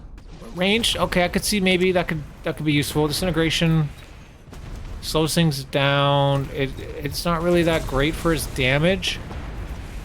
And you're the one on the aggressive here, so but let's see. I mean, all of these line up here on the right. Tower goes down, tower on the left goes down. Both towers are down. There's just... there's actually not a whole lot here. Oh, what the hell? Was it a level 8 Phoenix? A level 8 Phoenix. It's a lock. This melter on the Raiden. But... The Abyss! It's too much! The Abyss! The Abyss! And then we get the EMP now from the Assault Mode Melting Point. Crushes through. There's nothing left. I think we've done it. You have to believe. Has believed hard enough. We've done that Goku thing. We've lent him his power. Spirit Bomb. You have to believe. And manages to win the game here. Well done. Thank you so much for that replay. That was a lot of fun. That was a great game. And you did everything right. You clicked all the buttons. You got all the Borked Build stuff was great. Mass Prod Worms, Assault Melter, Extended Range Stormies, Assault Raiden, a whole lot of stuff. Also, your missiles were amazing. You had really great missiles. So kudos. Kudos for those missiles. Yeah, I expect to see you jump in MMR pretty soon. I think you've got the right idea here. So, yeah, well done. Thanks for the replay. GG. Now we've got... Hey, JD Howard, it's your turn. So we've only got 2 more replays. JD Howard, and then we've got... YuBan's replay. So JD Howard says this is about 1100 MMR. This is a long one. Okay, so we will talk about this one. Go like this. Here we go. I was trying not to commit to anything before I got the first augmentation card, but that didn't happen until round 7. What? As long as my level tech sabers are still valid, I'd be fine. Mass Prod Saber. Oh god, you got Mass Prod Saber while you were in a Saber game? Okay. Dropped my 135,000 Saber to 80,000. Had no choice to also get side gun and add more. Okay. So you said this doesn't happen until like round 7. I hate doing this, but would you prefer if I skipped a few rounds here? We see, we'll just do it fast. Missile spec and training spec. Yeah, training with the marksmen and tarantula, and you bought arc lights? Interesting. It's a lot of chaff clear. Please skip ahead. It's 13 rounds. Okay, we'll skip. Holy moly. Okay. We'll go to round 5. We'll start from here.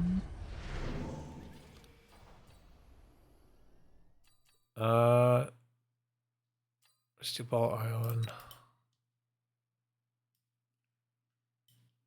Actually, let's go to round 6. Okay, unit drop. Melter, Wraith, Fort, and Vulcan. Melter. So let's see the board state here. We have supply enhancement chosen here, and JD Howard goes to the additional deployment slot and training spec. We do have marksman with EMP, so I'm guessing that was chosen to try and shut down these Sabertooth, who maybe got an early field maintenance. The super heavy armor on that Sabertooth at level 3 is disgusting. Oh yeah, so yeah, JD Howard in the blue trunks, by the way, down here. And we got range on Vulcan now. Yeah, this is great. You got your tanky stuff here with high damage. You got your chaff clear. All this chaff. Wow, we actually see pretty quick mech rage on the crawler. Interesting. And yeah, we have one saber on the right, so just kind of holding down the fort on the right. A level 3 crawler. What? Oh, we got replicate too. This is a carry crawler game? What is happening?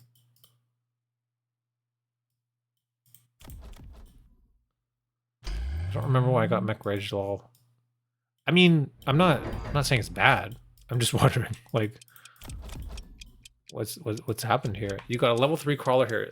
So you did intensive that. I guess that had a level. You leveled it up and then you intensived it. And are they fast enough? Not quite. Almost. Not quite. Just delivering experience to those units. Left side. Looking pretty good here, these sabers. I mean, even though it's EMP'd, it still has a lot of health. This guy has so much health. Now the tower on the right goes down.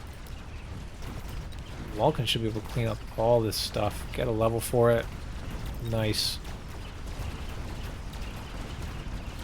Oh, but you know what? When it gets EMP'd, it's just like a firing squad here. It's too much stuff. The arc light wasn't there on the top right last round. Okay, fair enough. Gotcha. Javelin. Oh, but you got the mass brought saber. I see what you mean. That feels bad. That feels bad. Yeah.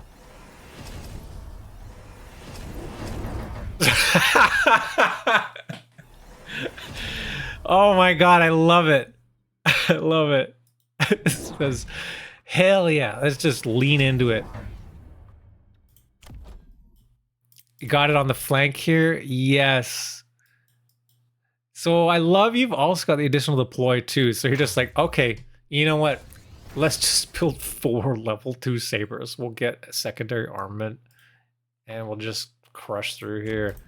This on the right is going to take forever to deal with. Although there is the EMP, but it's going to lock onto that crawler. So it should be okay to warp in there. And the next round it's going to be even stronger. You're going to push in through here, no problem on the right. So we're going to have to pay attention to what happens on the left. Yeah, kind of obvious that there's going to be a job here. But I mean, you used all your money, so you can't really dodge it. Is this guy going to get hit? Ooh, okay, he doesn't get hit. It's okay.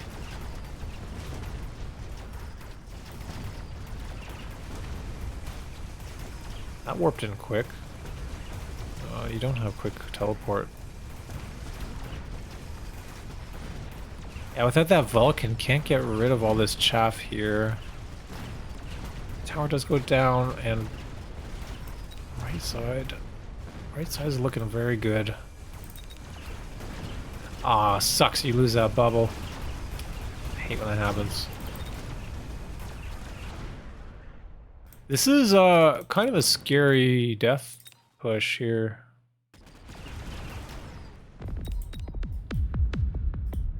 A lot of damage. Yikes. Alright, what can we do about this? We need some chaff clear. Farseer? Farseer EMP. Oh, that's great. That's a great pickup. That's fantastic. Help against this EMP on the marksman. Keep your sabers alive. Keep them with topped up on HP. Oh, shit.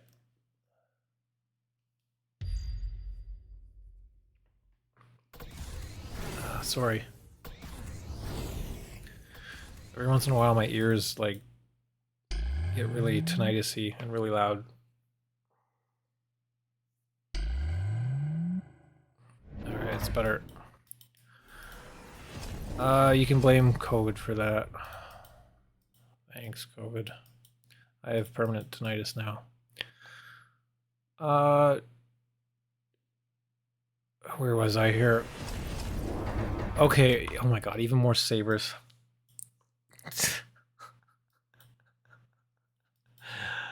Yeah, why not? The only thing you got that shoots up, yeah, you got a couple Farseers, a couple Mustangs. But the thing is, even if vertex-shot made air units, there's just so much on the ground here, you're just going to steamroll through everything and then kill the air units. If there's not enough on the ground, and there's nothing that can stop these saber-tooth. Sometimes I see that happen, when it's just like, there's too much stuff, and you just roll through. 1, 2, hang on. 1, 2, 3, 4, 5, 6, 7, 8, 9, 10, 11 saber-teeth. Big missile comes down. There's speed, we do have speed, we have range. Right side tower is level 3. Pop that bubble right away. Oh shit.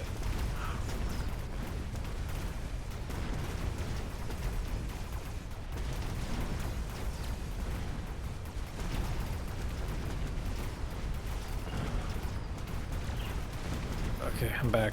Yeah, right side tower goes down quick. Left side, this bubble is somehow still alive. EMP has run out.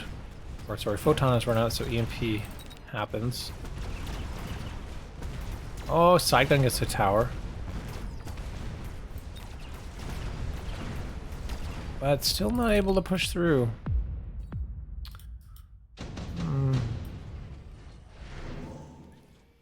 Improve War Factory. Oh, yeah. What text you got on a War Factory? It could be good here if you have HE. Range and... well, launcher overload could be good too. There's just so much, like, junk in the way, you know?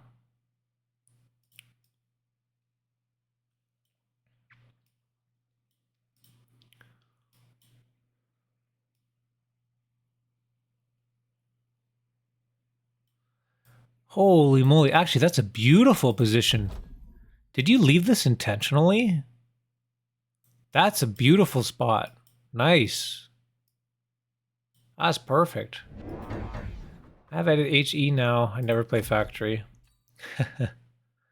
HE was really good like a few patches ago, and then they nerfed it, or they made it more expensive or something. So you don't see it as much now, but it can still be incredibly strong. Oh, that's a good ion.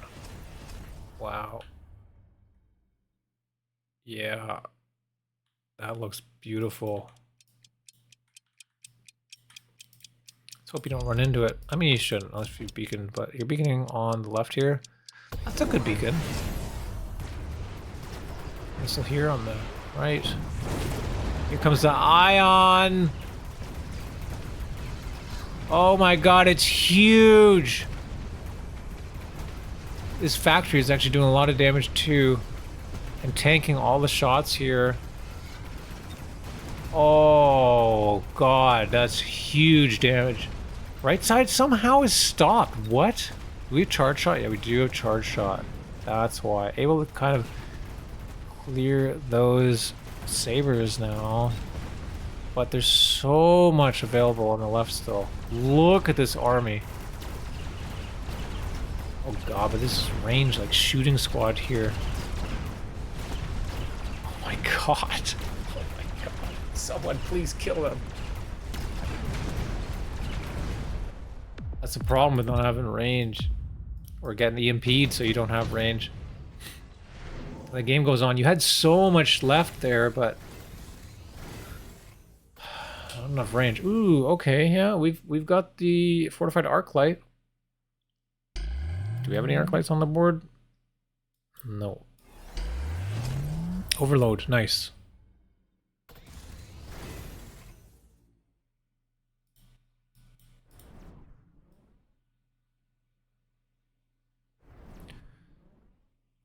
So we're gonna need to see one arc light somewhere. Maybe we could pop an arc light in the corner here. That would actually be pretty great as a fortified arc light. Also, if you have armor on arc light, $100. That would pull so much. Unfortunately, that steel ball is there though.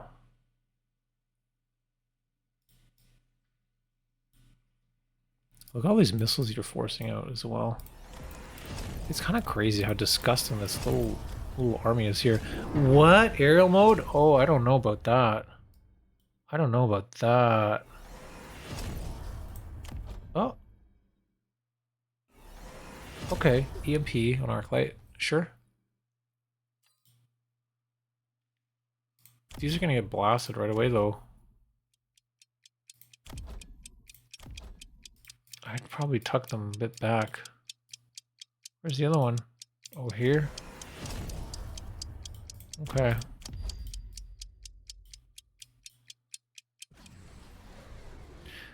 I don't know about this Void Eye Flight. Oh, right side gets hammered instantly. Left side.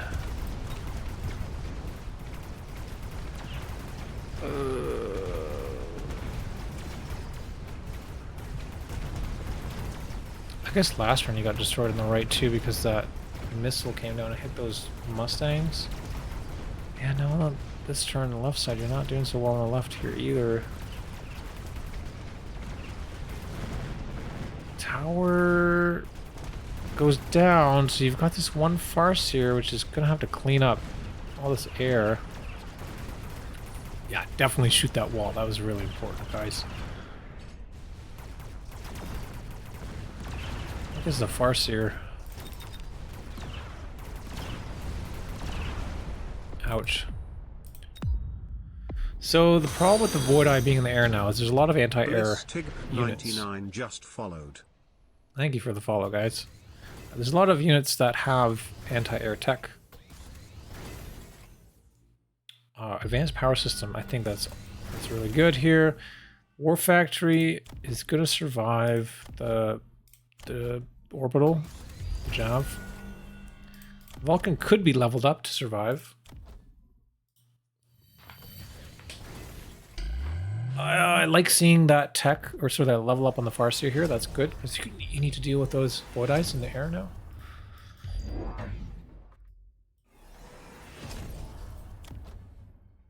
Oh, you're getting aerial spec on the Farseer. Nice. Nice. That's what I mean. Like, I don't know.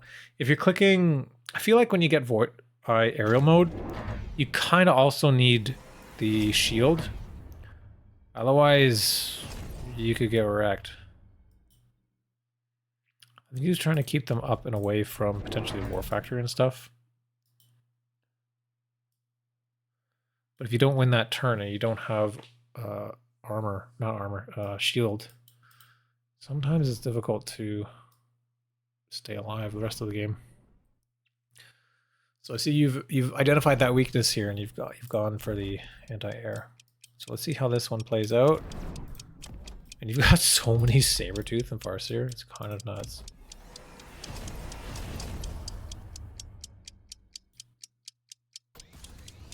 And you're forcing a missile every single turn. 2 missiles every single turn over here. Okay, round starts. We have extra speed and temp speed. Oh, I'm on the edge of my seat here. Oh, the tower! You're so fast that you can actually lock onto the tower now. Tower is level 4, though. Can we get it down? Oh, no, not quite. Doesn't quite die. The left side, how's the left side looking? War Factory did get EMP'd. Does take down some stuff with it. Oh my god. This is a long game. What do we got? Burst mode here? We got burst mode. Okay, okay.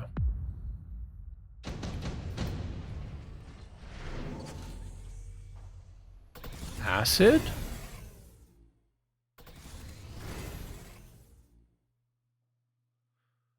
Laser? I don't know. What's good here? Acid could be very strong if it goes off. It's game winning if they don't shield. Actually, I lied. Acid has no effect because of photon. Duh. Okay, so good choice. Sorry, don't listen to me. I don't know what I'm talking about. Where did that item go? Here we go. Farseer, level 3 with amp core. Nice, good choice. And now we've got burst mode as well. 3 tech Farseer. I'm not sure about the range on the arc light. If you look at their damage, not really doing anything here. This one dies instantly, this one dies instantly, this one dies instantly. I'd take that back if you could.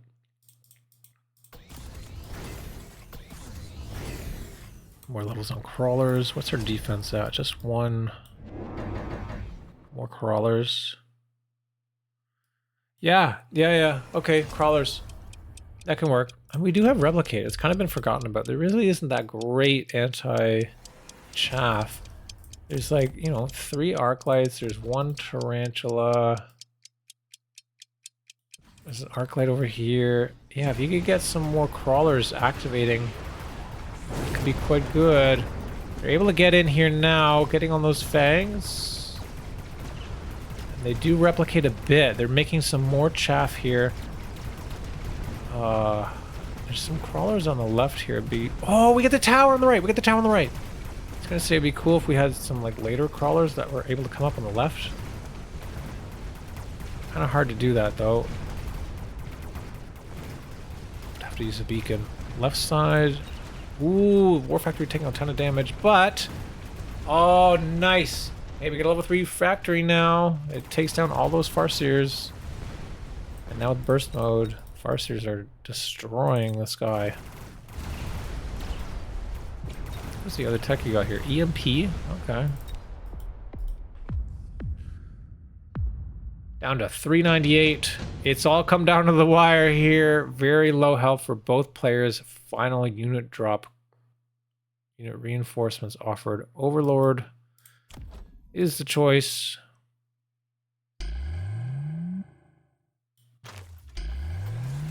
Level 3 War Factory. And Ion is back again.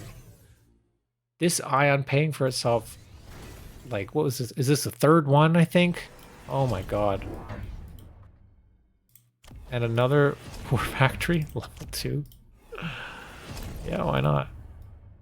Where are we gonna put it though? Oh, acid. Acid's I would say acid is good, but there's so much photon here. It's not gonna do anything actually. That might be the critical mistake. JD Howard now putting this War Factory down in the middle. Are we gonna get a different beacon? Not beacon here. Maybe we can beacon this factory.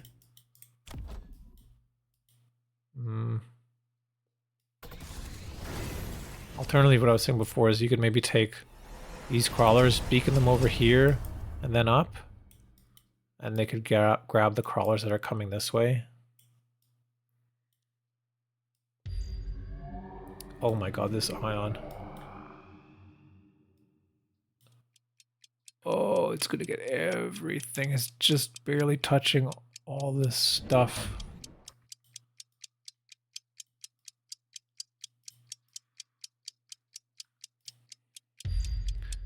Yes, yes, this is a great beacon. Here we go, and also remember, we have extra move speed here. Left side pushing, and there's just so much damage now with this extra factory. Level 3 factory. Huge Ion coming down, right side tower, under pressure. It is level 5, so it doesn't really have a big impact if it goes down. But there is a small debuff, and that opens the window to kill the left tower. And now, JD Howard pushing through both sides, crushing, and that Overlord on the right also unstoppable. Well done. That was a very weird game. Very weird game. Mass brought saber. It's hilarious. I think I made that factory level 4. You certainly did. 700,000 HP. That'll set the bar for next week's Borked Build. 700,000 on the War Factory. Does War Factory have... It does have armor, right? That increases HP. Yeah. Oh, man. Could you imagine? Like, what is it? 50% more?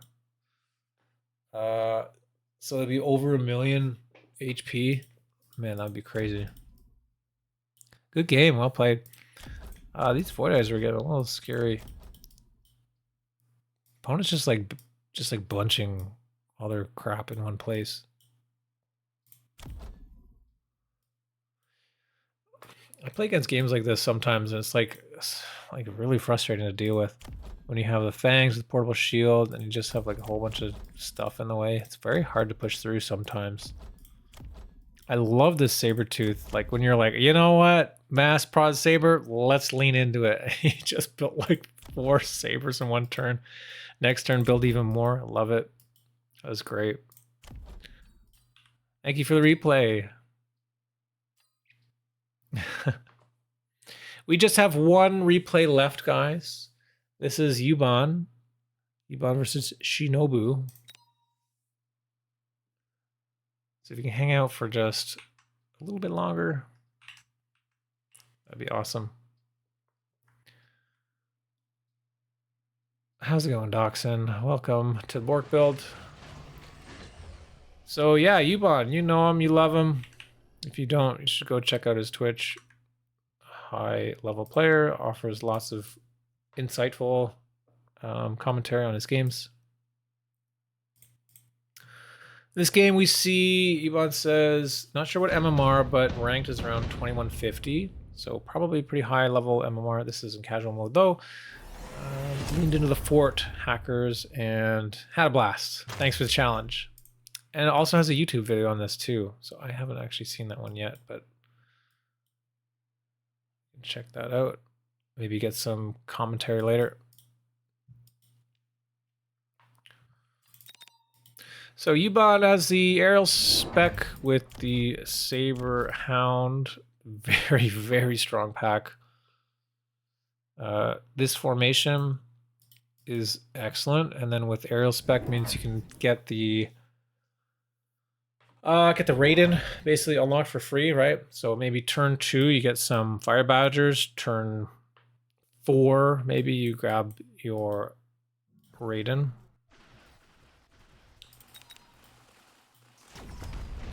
And going into the tarantula probably feels pretty good with the saber tooth as well. It does get that lock right away.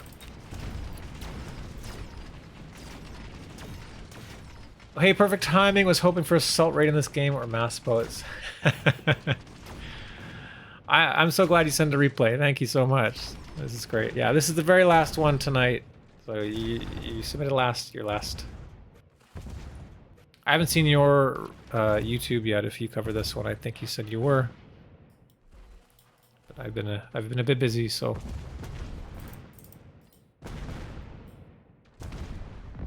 I guess that first round. Fortified hacker. Yes. All right, here we go. The game has started already on round 2. Fortified hacker. If you guys are not familiar, this increases the hacker's HP by 500%. Also increases the move speed by 5. The attack by 20%, so it'll convert 20% faster, but it decreases range substantially by 35. So the hacker actually becomes this like tanky, fast unit. It looks really funny. When you're used to seeing the hacker walk like so slowly, it's really funny when you see it with this mode because it has 13 meters per second move speed. It is faster than the hound. It is almost as fast as a crawler. And this is a great formation here too. So we've got this kind of shallow flank here, which is going to help protect the hound and clear the chaff. You see chaff is already being pulled over the right side here.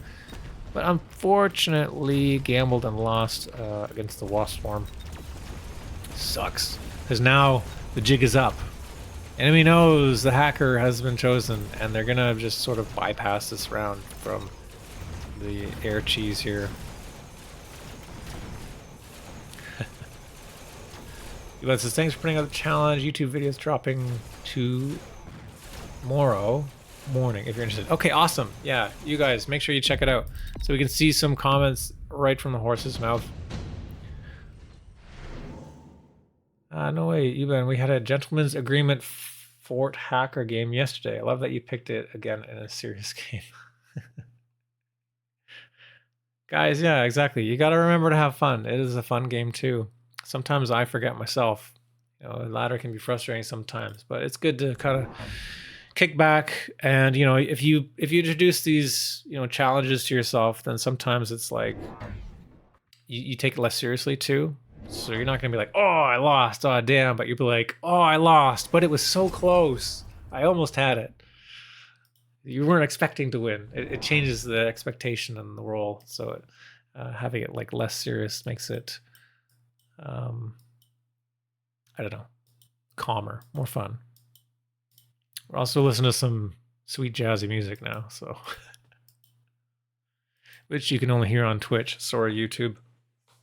We cut the music for YouTube so we don't get any content. What's it called? Yeah, you know, where it picks up the song and it's like you can't do monetization. YuBan says, I was serious against you too. I'm posting our game 2 tomorrow. Oh, so you got a couple games for hacker? That's awesome. That will be fun. I'm gonna definitely watch that. Yo, this hacker here, perfect timing on this tarantula. It's gonna take over the tarantula, and then the tarantula can clear the chaff. It's gonna tank all those it's gonna take those wasps too, which is great. We got some mustangs here.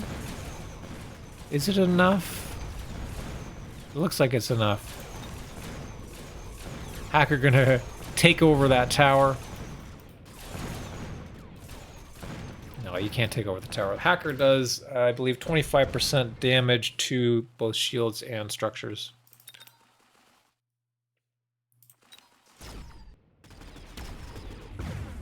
Double header. Nice.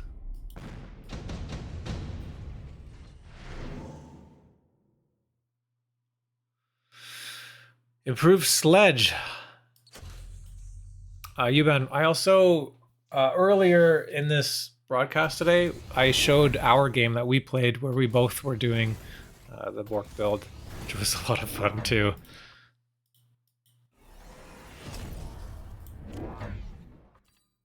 Ground spec for Wasp. So what are we going to do with the improved sledge here? Increases sledge attack. Actually, I don't see this card very often at all. 100% increased damage on sledge. Move speed by 3. Yeah, this card is amazing.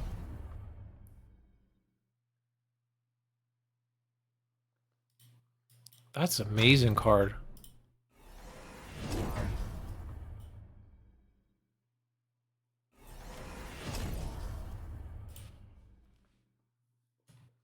Oh, excuse me. So yeah, the sledge here, improved sledge, just on the left side, protecting the hacker. But the move speed, 13, 10, it's probably fine. 5 tiles, 3. I don't know the math. What is it? How many? So at 13 move speed, he moves 1 tile every 3 seconds. Or, oh fuck, I don't know, whatever. It does barely not get in front. Marksman is picking off those. Right side. Oh, yeah, we get the attack right at the last second. Do have a level on these Mustangs now. It's going to help a lot in dealing with these wasps. Especially now they've got ground spec. It'll clear the ground a lot easier. I'm going really heavy into the wasp, too. Can you pull a mass prod fort? That would be, like, legendary. Exodia shit. Oh, nice tower timing. Are you gonna get another level? Yes, level 3. That's dirty. Not quite enough damage. Or is it? Oh! Oh! Just barely. I thought I saw a boat card there, but I guess it was something else.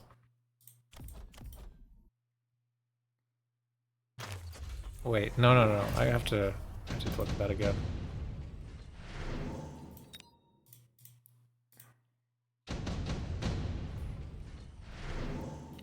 Fortified Overlord or improved Phoenix. YuBan! You missed it! There was 2 cards there. There was 2 cards there. You missed it. Oh. You missed it. You missed it, mister. There was 2 different augmentation cards. I'll allow it. I will allow it. This time. Only because you picked the best one in the game, Fortified Hacker. We haven't seen any Fortified Hacker yet. Or improved sledge. So I will allow it.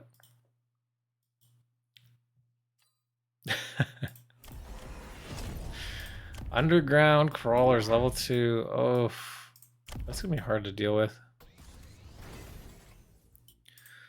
Well, the Mustang at level 3 is higher level. It can deal with it. The Hounds at the same level are okay at it, but yeah, we have so many hackers. Laser sight on this wasp. It's going to be strong here. This means basically with air, I mean like aerial spec, you can kind of outrange the Wraith if that's used anyway. But with the laser sight, you're like super duper safe. Keeping the wasp away because it's such a fragile unit is very important.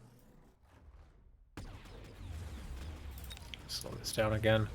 Right side. Okay, that tarantula was moved or sold.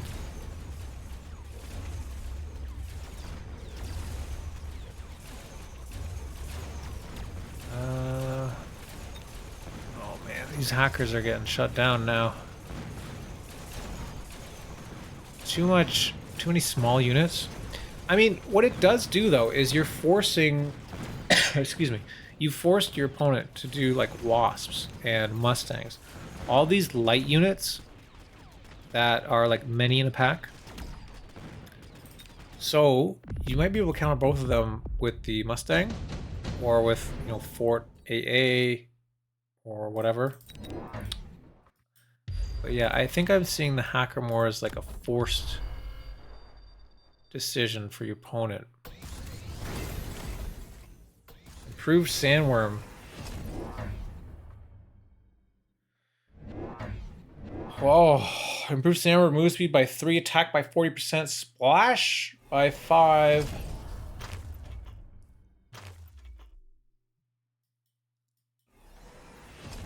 Yeah, I mean, that could be... That's not the worst. Sorry, does it increase the HP? No. Oh, it doesn't increase the HP. So, not super great then. This is gross. But it should get shut down by these Mustangs, should it not? Unless we have a... No, there's nothing on the flank there. Think if we saw, like, sledges here, then it would pull the Mustang, and then maybe this airdrop wasp swarm could get the tower, maybe. Because remember, they do have ground spec. Oh, but nice missile, actually. Smoke comes down. That kind of hurts. Man, it looks like they're gonna hack the tarantula, but then the crawlers are underground. We do have a lock, though, this time. And there is a lot of chaff now. Left side now, the sandworm gets taken out. Tower under threat. Tower goes down, and perfect timing for that. These Mustangs are going to clear up the ground spec wasps. Able to get a level from that. So that's looking like a pretty good round. Oh, and steals out marksmen too, just for insult to injury.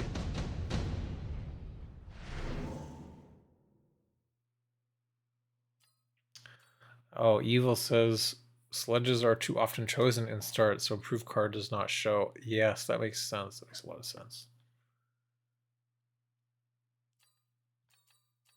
A lot of cards offered here. I wonder if Fang is ever... Probably not. I don't know, Fang Hacker? That feels bad into the Mustangs, maybe. Okay, we get a boat, we sell the boat. Level ups on our Mustang. Now we got the bubble. Yeah. Hacker's level 2 now, so the bubble is pretty decent at 32,000 HP.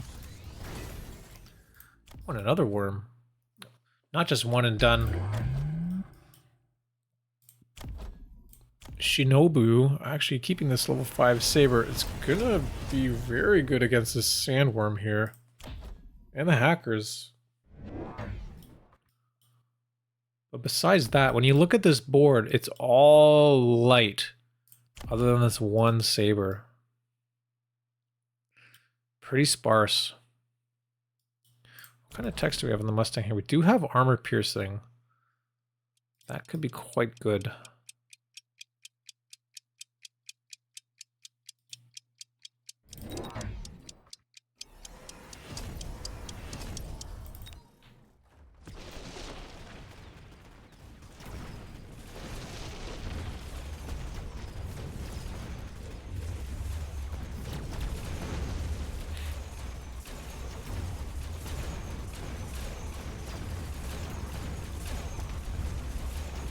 Looks like right side is able to push through now. Tower under threat. It is level 2. Takes a little bit more damage to deal with. Does go down. Saber has done a lot of work this round. Look at that damage done. But, oh, with the tower, it doesn't actually kill the hacker in one shot. And they take it over. Hello, Saber. You're mine now. Nicely done. And that, yeah, that's how you take over the Saber. You don't have to worry about it. So many hackers, it will eventually get taken. Lightning offered. Oh, but YuBan has to get the mass prot Saber. That's the kind of detriment to this this mode here. Is like you often can't take this spell because you gotta build some stupid unit. Like, what is this Saber even gonna do? Nothing. Probably nothing. Can we find any kind of use for it? Putting it on the right here. I mean, it is going to give a bit of extra damage. Maybe it'll help deal with this fortress bubble. But as mass prod, I don't know. It's only what, 5,000 damage? How much splash adds strike on worm? I think improved should be boom radius. Oof. Really? 17 meters splash range, and we have strike increased by 10. So 27 meters splash. That's a lot. That's gigantic, actually. 27 meters splash.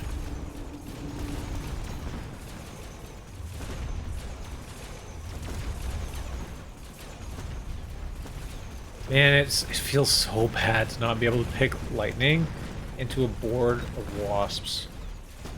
And also the wasp does not take energy shield this turn either. Oof. These forts are huge. Oh, this turn feels so bad. No. No. YuBan. Ow. Ow, that hurts.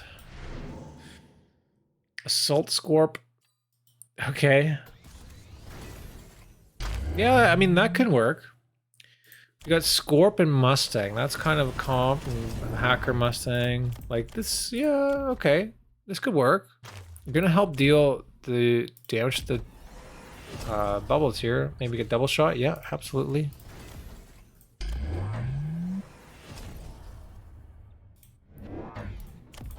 Nice.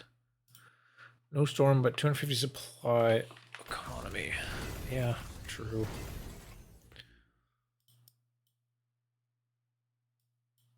Is this enough damage now? Pop these bubbles.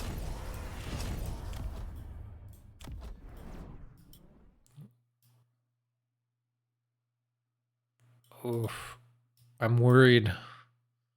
I am worried. There's a lot of crawlers here too. Not a whole lot of backline chaff here for YuBan. Since he's been forced to take like sandworm and like saber-tooth and waste deploys on stuff like that. Okay, round starts off. Let's see. Oh, shot those. Okay, one bubble goes down. Yeah, the crawlers are getting in the way. Another bubble goes down. Final bubble goes down. We're on the right anyway. Kind of hacking this one, but nope, does not successfully. Oh man, they both get blown up. Whoa! Well, do we have enhanced control? It is on the bar. That could be a thing. Enhanced control, taking over the fortress, getting it full health again, could be game-winning move. Yo, these assault scorps are actually awesome. So if you're not familiar, increases the HP by 20%, move speed by 3, and decreases most importantly. Oh my god, that was the win? That was it? Holy crap. Nicely done.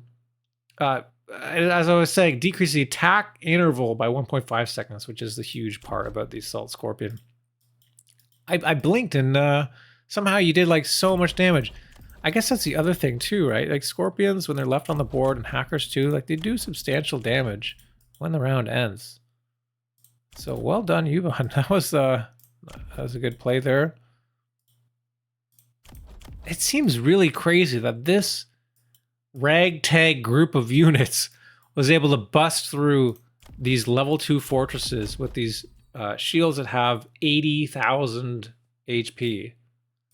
Plus the wasp with like ground spec and range. Like, damn. Like when you look at this board, the hackers, they're not hacking a whole lot. But you made it work. That's cool. I was hoping to hack one fort at least. I know, right? I know. That's what I was hoping there was another round for it. But yeah. Thank you for the replay. That was fun. That's going to conclude all the replays now today. So, hey, people on YouTube, if you haven't subscribed and you made it this far, well, that definitely is worthy of subscription. So please subscribe to the YouTube. Appreciate it. Like, comment, all that stuff. I read all your comments. That'd be great. And yeah, we'll see you next time.